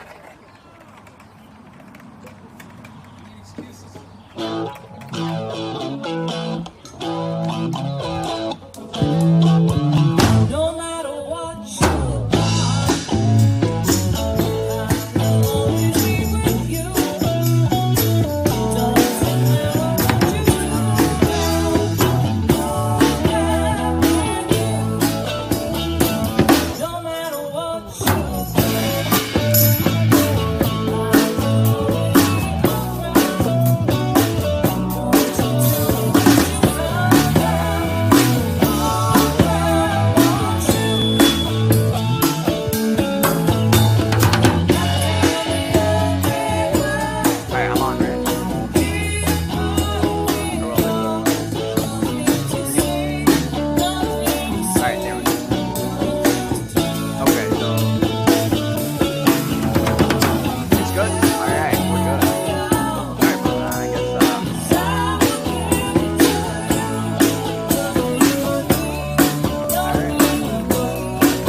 Thanks, man. They're so good. I love them. It's such a joy to play with them. I gotta say, when you posted this on Facebook, I was like, why does this guy get to play music? You know, like you were like the first band that got together with the distances and everything. And I'm totally jealous. And I'm like, it's very nicely done. And I'm like, why does Randy Stone get to play music? And I'm stuck in my house. I am fucking spoiled. I know. And it's 3 battery powered amps. It's all battery down there. And it's all, and it just, yeah. And by the way, jam trivia. For those who know the Ed Jams and the Wendy Jams, that pickup truck pulling in was the great Teddy Yakush, sax player. Yeah. He plays later too. Like, how does Teddy know to show up? I'll take that up with Teddy later. Yeah, that's right. Talk to him. But yeah, that was a wonderful clip. I actually watched it several times in my jealousy rage. Look what I'm surrounded with. Yeah. Well, I thought it looked as though you guys had as much fun as you did. You know, making the music was good, but it looked like you had fun. Billy, the band hadn't been together for 4 or 5 months. It's like, let's just come together, let's do shit. And whatever we did had not been done in a long time. And I just kind of gave my son my iPhone, which I'm still learning the portrait versus landscape mess. It's just like, Paul, just every now and then, just film, just see what we get. And that's why it's loosey goosey. Because if if it was like, we would have fucked. We would have shit the bed. Yeah, it's actually kind of good though, because he kept it moving. You know, when you have just a rigid frame, you don't have the sense of motion in the visual aspect of it. Yeah, thanks. And it's nice to have some motion to kind of like match what's happening in the music. You have motion in the music, you have motion in the video as well. Yeah. Well put. Thank you. No, it came out great. Like I said, totally jealous. So I'll take it out on you some other time. Invite me to the next one. Invite me to the next one. All right, check this out. All right. So listen. So I'll preface this video, which is that lovely girl Ava who sang a couple of weeks ago, who's really super talented, and the Klettner brothers, Joseph and Anton, and they have a band, and so I'm playing this gig about I'm actually DJing a wedding for somebody I know, and their second marriage, and her 9-year-old boy comes up to me during the show. He comes over and he flags my attention. I lean down. He says, by the way, I'm killing it. The dance floor is full. I'm killing it. And the kid says to me, you got any good music? Oh, right. So I go, oh God. So like he wants to hear hip hop or whatever. And I go, what? I know I'm not going to know the song that he says, right? And I'm like, it's like a nightmare, right? Because you got to act like you know. They're You like, gotta act like, do you do to baby? And I'm like, yeah, of course I have all his album, whatever that is, right? And so he says, how about anything that's good that just rocks out? I'm like, okay, like what? And he goes, how about Mississippi Queen? Oh, Jesus Christ. And I'm like, oh, Jesus Christ. That's what I said, right? And that's my kind of kid. Yeah. I said, how do you even know Mississippi Queen? And he goes, oh, from Guitar Hero. He says, that's on Guitar Hero. That's fantastic. So that's where these kids get it. And so I'm going to play Ava and the Klettner Boys right great.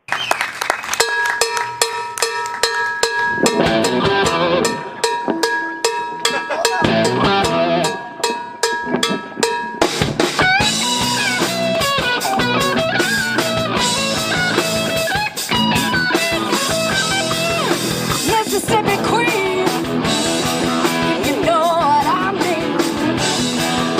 Mississippi Queen, she taught me everything. Down my way to Vicksburg, from the Louisiana way, lived a Cajun lady, Mississippi Queen. You know she was a dancer. She moved better on one while the rest of them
That was Wow. fucking awesome.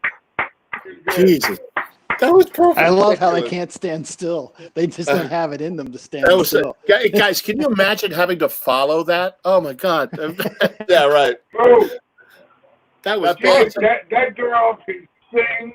Hell yeah. She can just sing. Oh, man. She looks cute. It was great. Yeah. And it's natural. Whatever comes out of her is so natural. Yeah, really super good. That's called Platinum Moon. The band is called Platinum Moon. Those boys can play. Phenomenal, right? Really good. I remember they used to show up. Randy, you don't remember this. I don't think you ever came to the Willows when we did the jam there, right? I did. Oh, you yeah, did I come to was the actually Willows. there many times.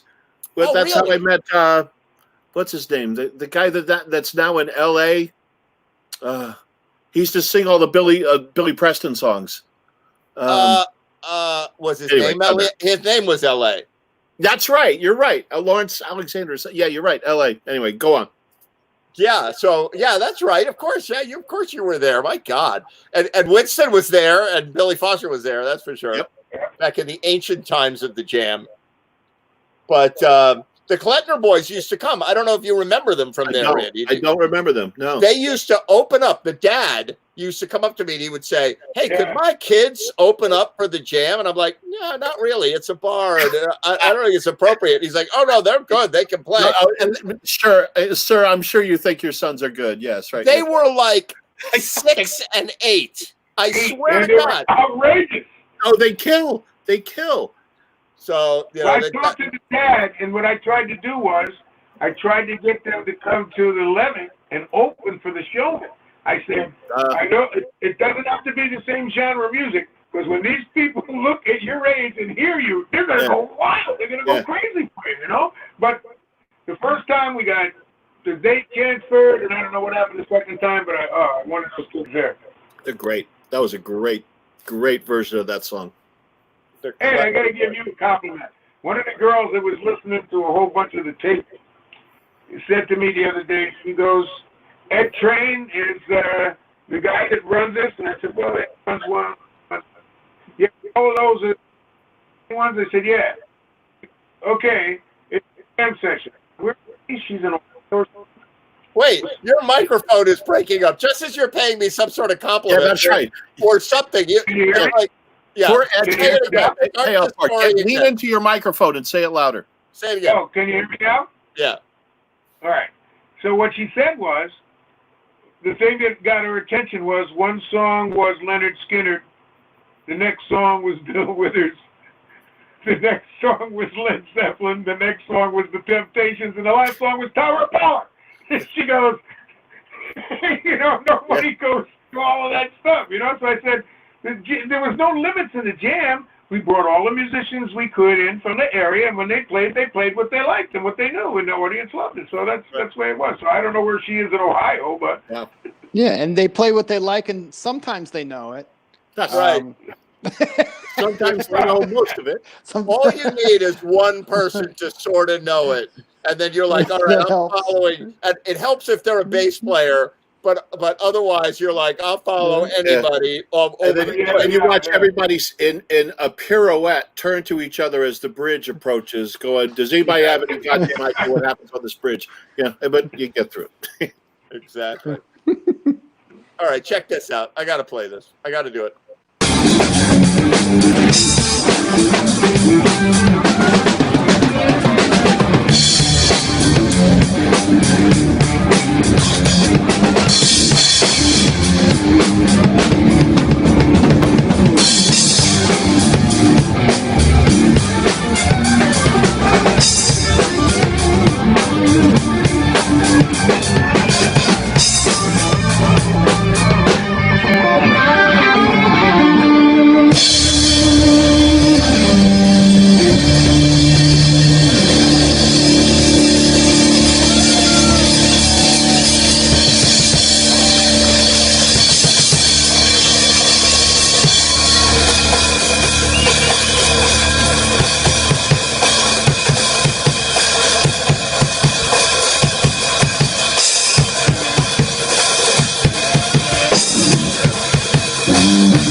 Steve There he Wexler. is.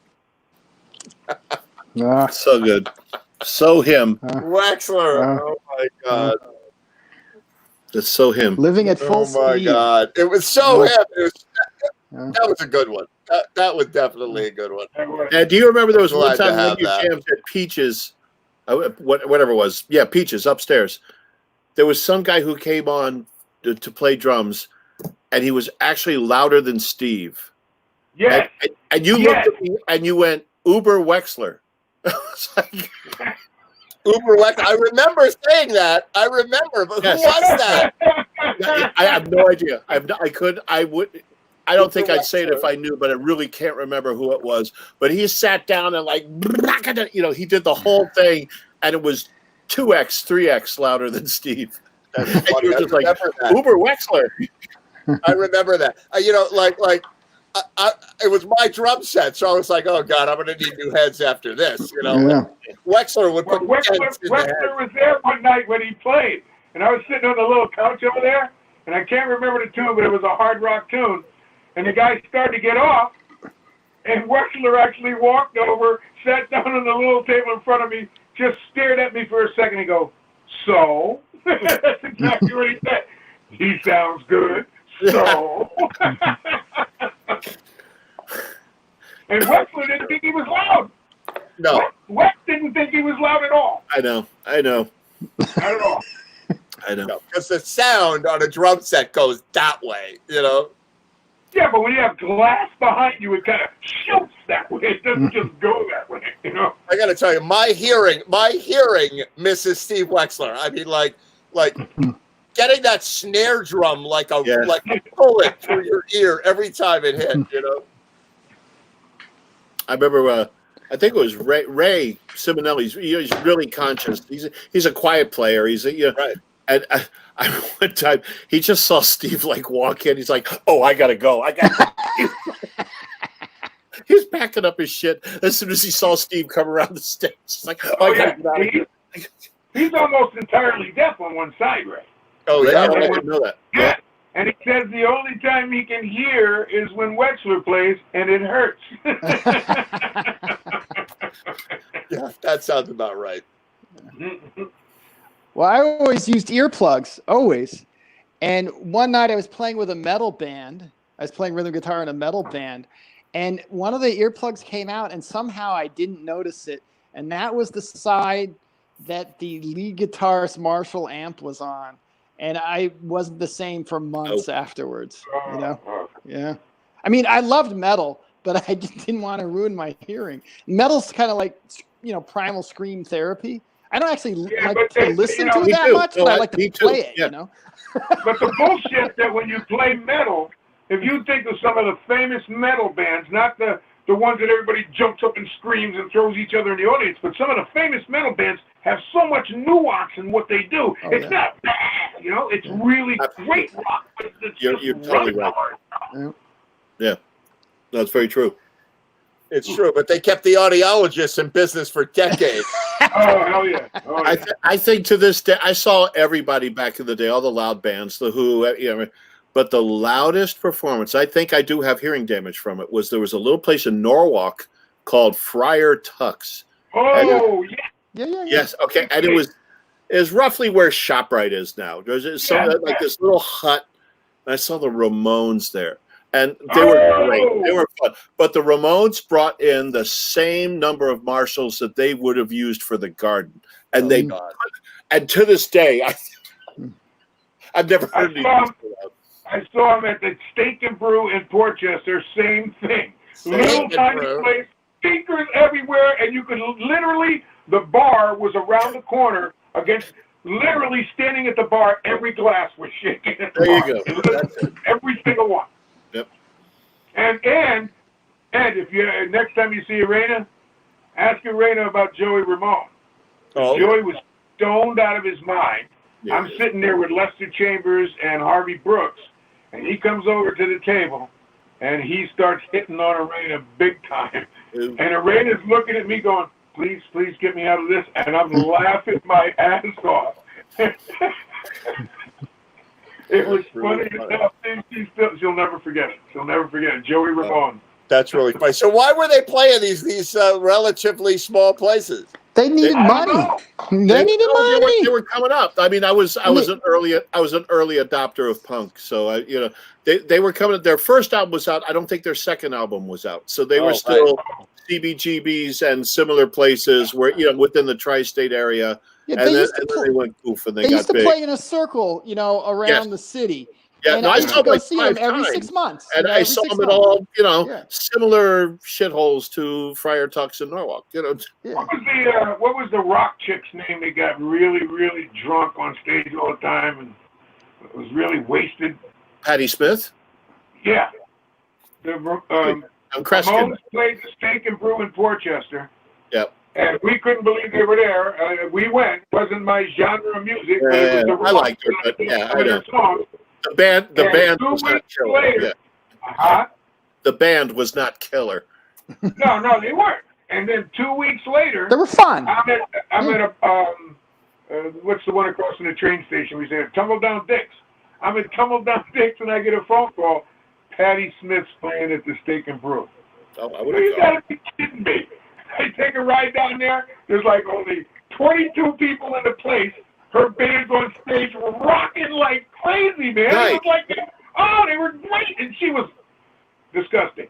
But when Billy Foster says you're disgusting, on stage, keep that in mind.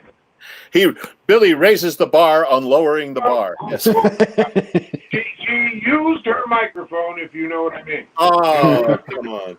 In front of everybody. That could have been Patti Smith. That could have been. Oh, I'm just telling you, she was unbelievable. On the floor, took her clothes off. I'm telling you, but she sounded good, and the band was great, and we couldn't believe all this crazy shit was going on with 20 people in a bar in Portchester. I call that value for your entertainment dollar. Yeah. Oh my God! What year was that? When was that? Oh shit! That had to be in the 80s. Early. That was before my daughter was born. She was born 95, somewhere between 86 and 90. Oh, wow. Somewhere in there. And I mean, they were on tour. They were doing some cool shit. So I guess maybe like the Ramones, they were like in between something or doing a project in the area, recording or whatever. But they kicked ass that night. I couldn't believe the show. That was my problem. That's great. That's right. What other kind of great bands came through Fairfield County that were a fluke? Because it's who? Okay. Go. You first. Kids. When I lived in Springdale, what's her name that did the song "Turn the Beat Around"? Gloria Estefan. Yeah. No. Is it? No. She did the that's copy. not her. And I'll tell you the story how she did it. Cool. I just had 2 glasses of wine. What the fuck's her name? I knew her well. Anyway, she lived up. I'm looking it up. Gloria Estefan. Oh. No, Gloria Estefan did the remake. And she did the remake because Vicky Sue Lawrence. Vicky Sue Lawrence. Vicky Sue Lawrence. Vicky Sue Robinson. All right, Vicky Sue. We were at a gig. Danny Pickering was in the band with her in part management. We were at a gig in Greenwich. She had the song out. It reached number 2 on the charts, and the record company came down to tell her that it just reached number 1. There's Vicky Sue. There you go. And we're getting ready to go out on stage. It's a private gig. You had to pay to get in. The place only held about 100 people, and Vicky Sue got so fucked up she couldn't even stand up. So they couldn't get her upstairs to play. And that's how she ended up. She had the number 1 song. She was so screwed up they didn't even get a whole year of touring. Wow. She ended up going into a program. When she came out of the program, she took my advice and the other people's advice. When you live in an area and you become really dependent on drugs and you go to clean up, don't go back to where you came from, because everything just falls into place automatically, even if you don't want it to. Right. So she went to Florida. That's she sad got to up hear. and sang at a bar in Florida. Gloria Estefan was at that bar. They made good friends, and she hung out to all the gigs with Gloria. Gloria even brought her up on stage to sing a few songs, and she did that song. Danny Pickering gave Gloria Estefan the permission to do that song. That's cool. Wow. Wow. And I think that single, the Vicky Sue version, was recorded at a place called Scoville Studios in Norway. Yeah. Which is ironically, remember that stupid single I told you about that I can't buy on eBay? That's where we recorded that. Scoville Studios. Well, I lived in Springdale, and Vicky Sue was down the street, and they rehearsed in her basement. And if I turned the other way and went up the hill and just over the top, I was right across the street from the Springdale train station. Kids rehearsed in the garage up above in the back up there. And that's where they were rehearsing. That's where what's-his-face lived. And so after everybody became a big hit, it was good to say, now it this way, number one on the charts, this way, number one at the concert. You know, yeah, it was a cool neighborhood. I think Fairfield County, going from New York City out through Westchester, Fairfield County up to New Haven, I think is one of the biggest unknown for the record companies. I think it's one of the biggest unknown musical communities in the world. Great musicians come out of it. Great musicians play. Yeah, I think you're right. Really good. I mean, you know, you got Atlanta, you got all these other places, but great music here. Great music. That's really cool. What else? What other band came through the area that you remember? Ed, I gotta go to sleep. All right, Winston. We'll see you later, Winston. See ya. All right. We'll talk all night. Yeah. Good to see you. We will talk all the. I saw Blondie at the Players Tavern in Westport when they were Blondie. pretty new, and they were great. I was like 15 feet away from Debbie Harry, looking all cute back in the day. What's not to like? And she sounded really good. They were good. What's the theater in the round? The Oakdale? Yes. Yeah, the Oakdale. I go up to the Oakdale one night to pick up a friend of mine who wanted he wanted to go buy tickets for a show, and it wasn't the band that he thought was playing. So I drove all the way up there to go get him, and I get out. It's the Moody Blues, my favorite rock band in the world. So I left him in the parking lot. I bought the tickets and I went inside. And it was when the Moody Blues did their thing where no symphony, they did electronics to cover all the symphony, right? So all the violins and everything were all done electronic. So I got to hear them both electronic and with the violins and the actual strings. Nice. And I've never seen them on TV. I've never heard them. They're always just so perfect to their records. It's just amazing. They're cool. great. And I just saw them the other day. They're fat. They're ugly. They still sound perfect. That doesn't matter. Really? Yeah.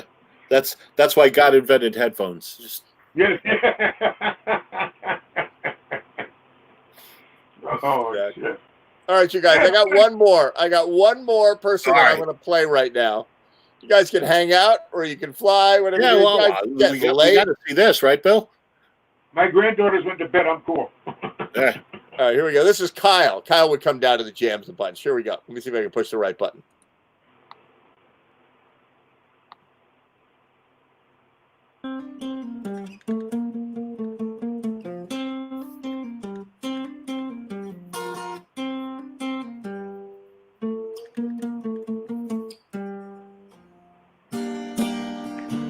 Hey, darling, I hope you're good tonight.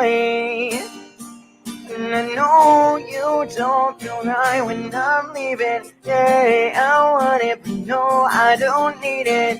Tell me something sweet, you'll get me right. Because I can't come back home, so they're singing la la la la, till everyone is singing. If you could wait till I get home, and I swear to you that we can make this last. La, la, la. If you could wait till I get home, and I swear come tomorrow this will all be paradise. Well, it might be for the best.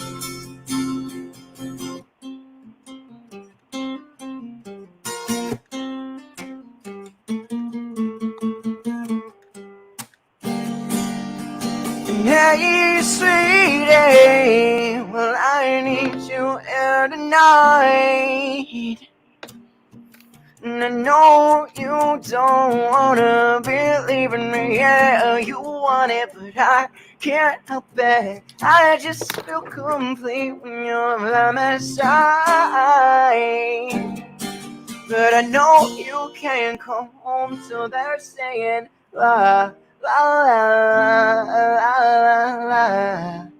Till everyone is singing la la la la la la. If you can wait till I get home, then I swear to you that we can make this last. La la la. If you can wait till I get home, and I swear come tomorrow this will all be last. Well, it might be for the best. You know you can't give me what I need. And even though you mean so much to me, I can't wait through everything. Is this really happening? I swear I'll never be happy again. And don't you dare say we can just be friends. I'm not some boy that you could sway when it would happen eventually. La la la la la la. Now everybody's singing la la la la la la. Now everybody's singing. If you can wait till I get home, then I swear we can make this life. If you can wait till I get home, and I swear we can make this last. So everybody singing la la la la la la. No, everybody singing la la la la la la. No, everybody singing la. All right, yeah. That sounded all right. Nice. That sounded okay. That's cool. Oh, nice. Yeah. Yeah, he's great. The kid's Very good. authentic. Yeah, kid's a good player. Yeah, no kidding. Got a lot of talent on this thing, man. Yeah, it really is good. It amazes me the number of terrific people that come through this jam community, and it's been my great pleasure and privilege to know everybody. Not everybody, but to know most people and have them come through. It's really, really terrific. No, you know them, and you're a very good curator of this franchise you've developed. You know what? It's really funny. Well done, man. Thank you very much. But you said curator. It's really funny. Somebody said to me the other day, "Hey, I saw your show, and you're a great DJ." I'm like, a DJ? Because like I guess kinda. People like Howard Stern, who started as DJs, they ended up being like doing it on TV. You know, like so radio became not radio. And like I always thought Howard Stern, he pissed me off. And when I was commuting to work, when I was working in finance, whatever, in Stanford, I would commuted from Weston to Stanford every day. Me too. And you know, like what else are you going to listen to? I would listen to Howard Stern, but it was back in K-Rock days when like he would have like lesbians in the studio. And I was like, I know he's a genius. I don't think you understand. I'm a 3-time caller to the show, so I'm with you. He's got strippers in the studio on the radio. Yeah. And like people are losing their mind. They're like, those women are taking their clothes off. It's like, it's the radio. You can't see them, right? And he'd be like, and he would still get fined. He would still get fined for it. Right. But yes. It was unbelievable. To me, that as was, you would know, Ed, because if you were in this industry a little bit, to the average advertiser, this is the best buy in radio. Just pay. You're going to get the biggest audience you can get. It worked. Amazing, you know. So, but then he went to Sirius, I guess, right? Yeah. He had a $500 million deal with Sirius, Right. like the biggest deal in the history. I'm very happy for him and everybody, Yeah. but Yeah.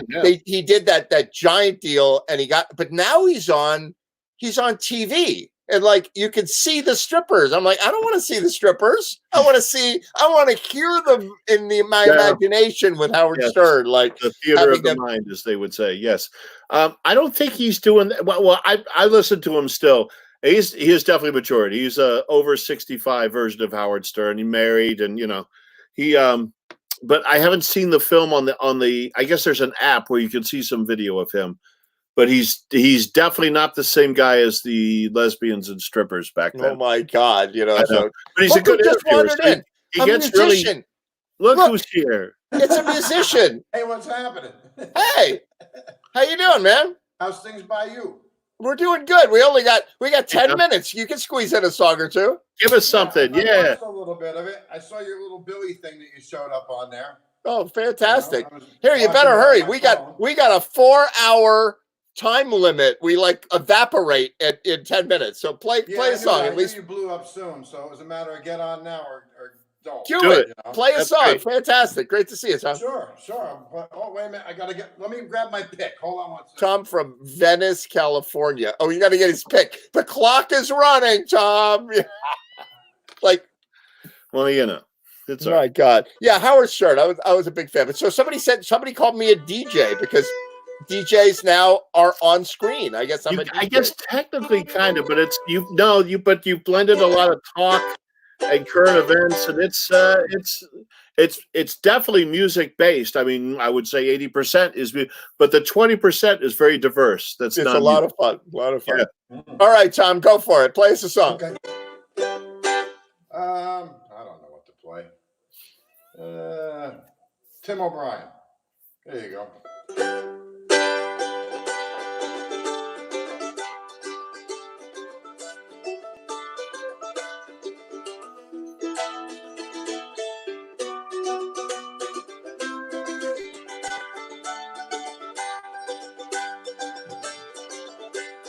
This is a song that nobody knows.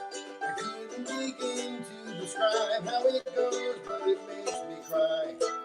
To laugh right out loud. It's a song that I sing when there's no one around. This is the man that nobody sees. He wears my own clothes and he looks just like me. If he'd learn how to fly, he'd never come down. He's the kind that I am when there's no one around.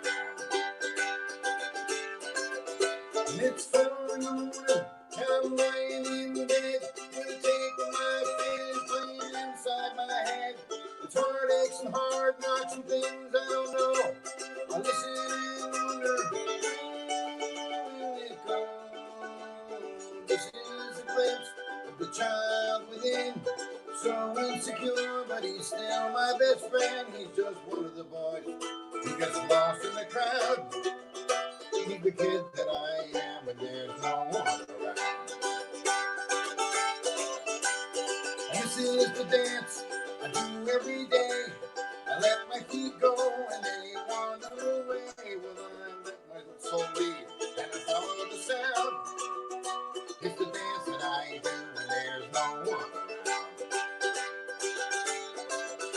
It's 4 in the morning, and I'm lying in bed with a tape on my face playing inside my head. It's heartaches and hard knocks and things I don't know. I listen and wonder, where will it go? This is a song that nobody knows. I couldn't begin to describe how it goes, but it makes me cry. I laugh it out loud. It's the song that I sing when there's no one around. The dance that I do, following the sound, the one beat inside when there's no one around. The song that I sing when there's no one around.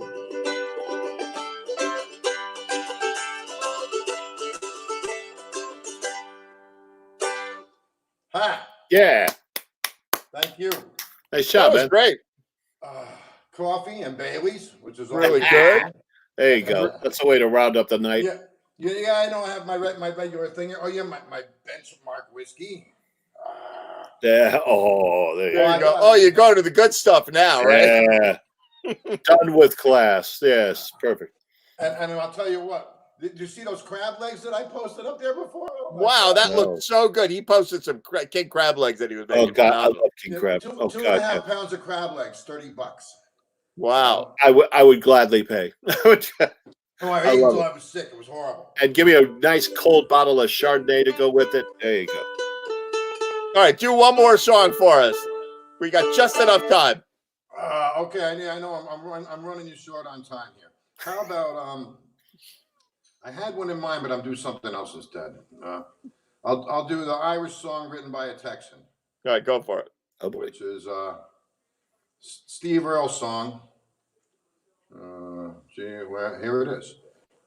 Steve Earle's song called Galway Girl, which is a great tune actually. Steve Earle is a great songwriter. Oh yeah. Take it away.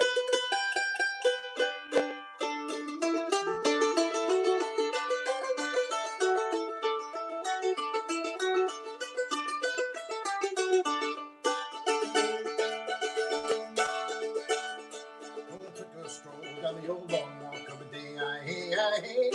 And I met a little girl, we stopped to talk. I find something I asked you friends, what's a fella to do? Her hair was black and her eyes were blue. And right then, I'll be taking a whirl down the Salt Hill Pond with a Galway girl.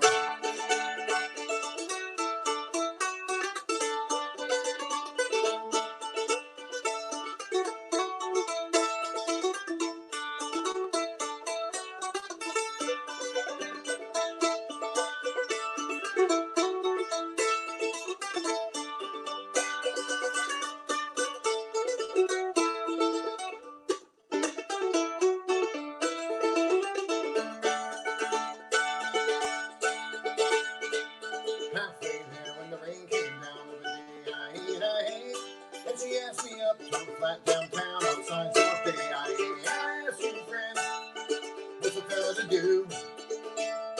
Cause her hair was black and her eyes were blue. So I took her hand and I gave her a twirl, and I lost my heart to a getaway girl.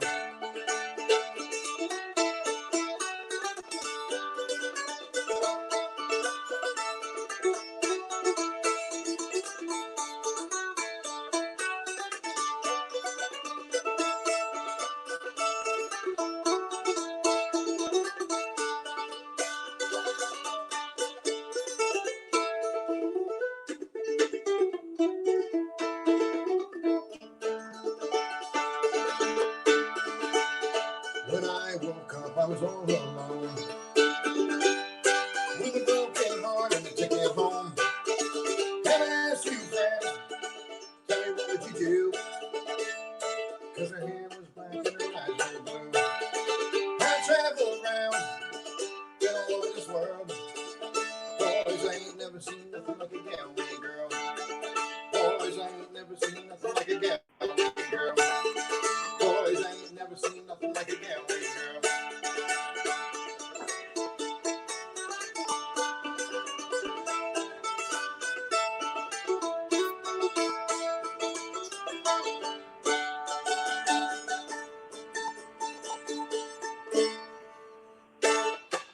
Yeah. There you go. Tom McNulty, fantastic. Nice, nice. Hey, Billy. Hey, can you hear me, Billy?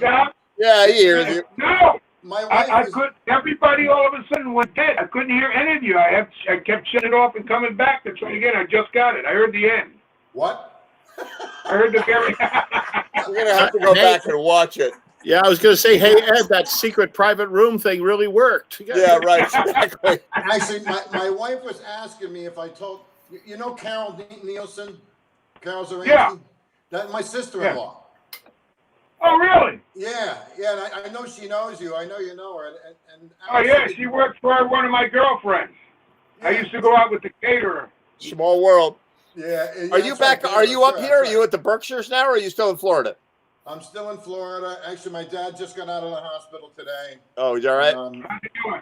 he could be doing better. He can't come home yet. He's going to a rehab place until he gets his strength up. So Good. once we get him all settled in there, I think I'm going to bug out and head north because Very they'll good. have him on 14-day quarantine because of the COVID thing. Whenever they move anybody, they're kind of stuck on quarantine. You know. Absolutely. Listen, everybody stay healthy. Everybody stay good. We are Stay done home. for Jam TV tonight. I will see you guys. Thank you so much for stopping job, by, Ed. Tom. Great to see you. Thanks for having me.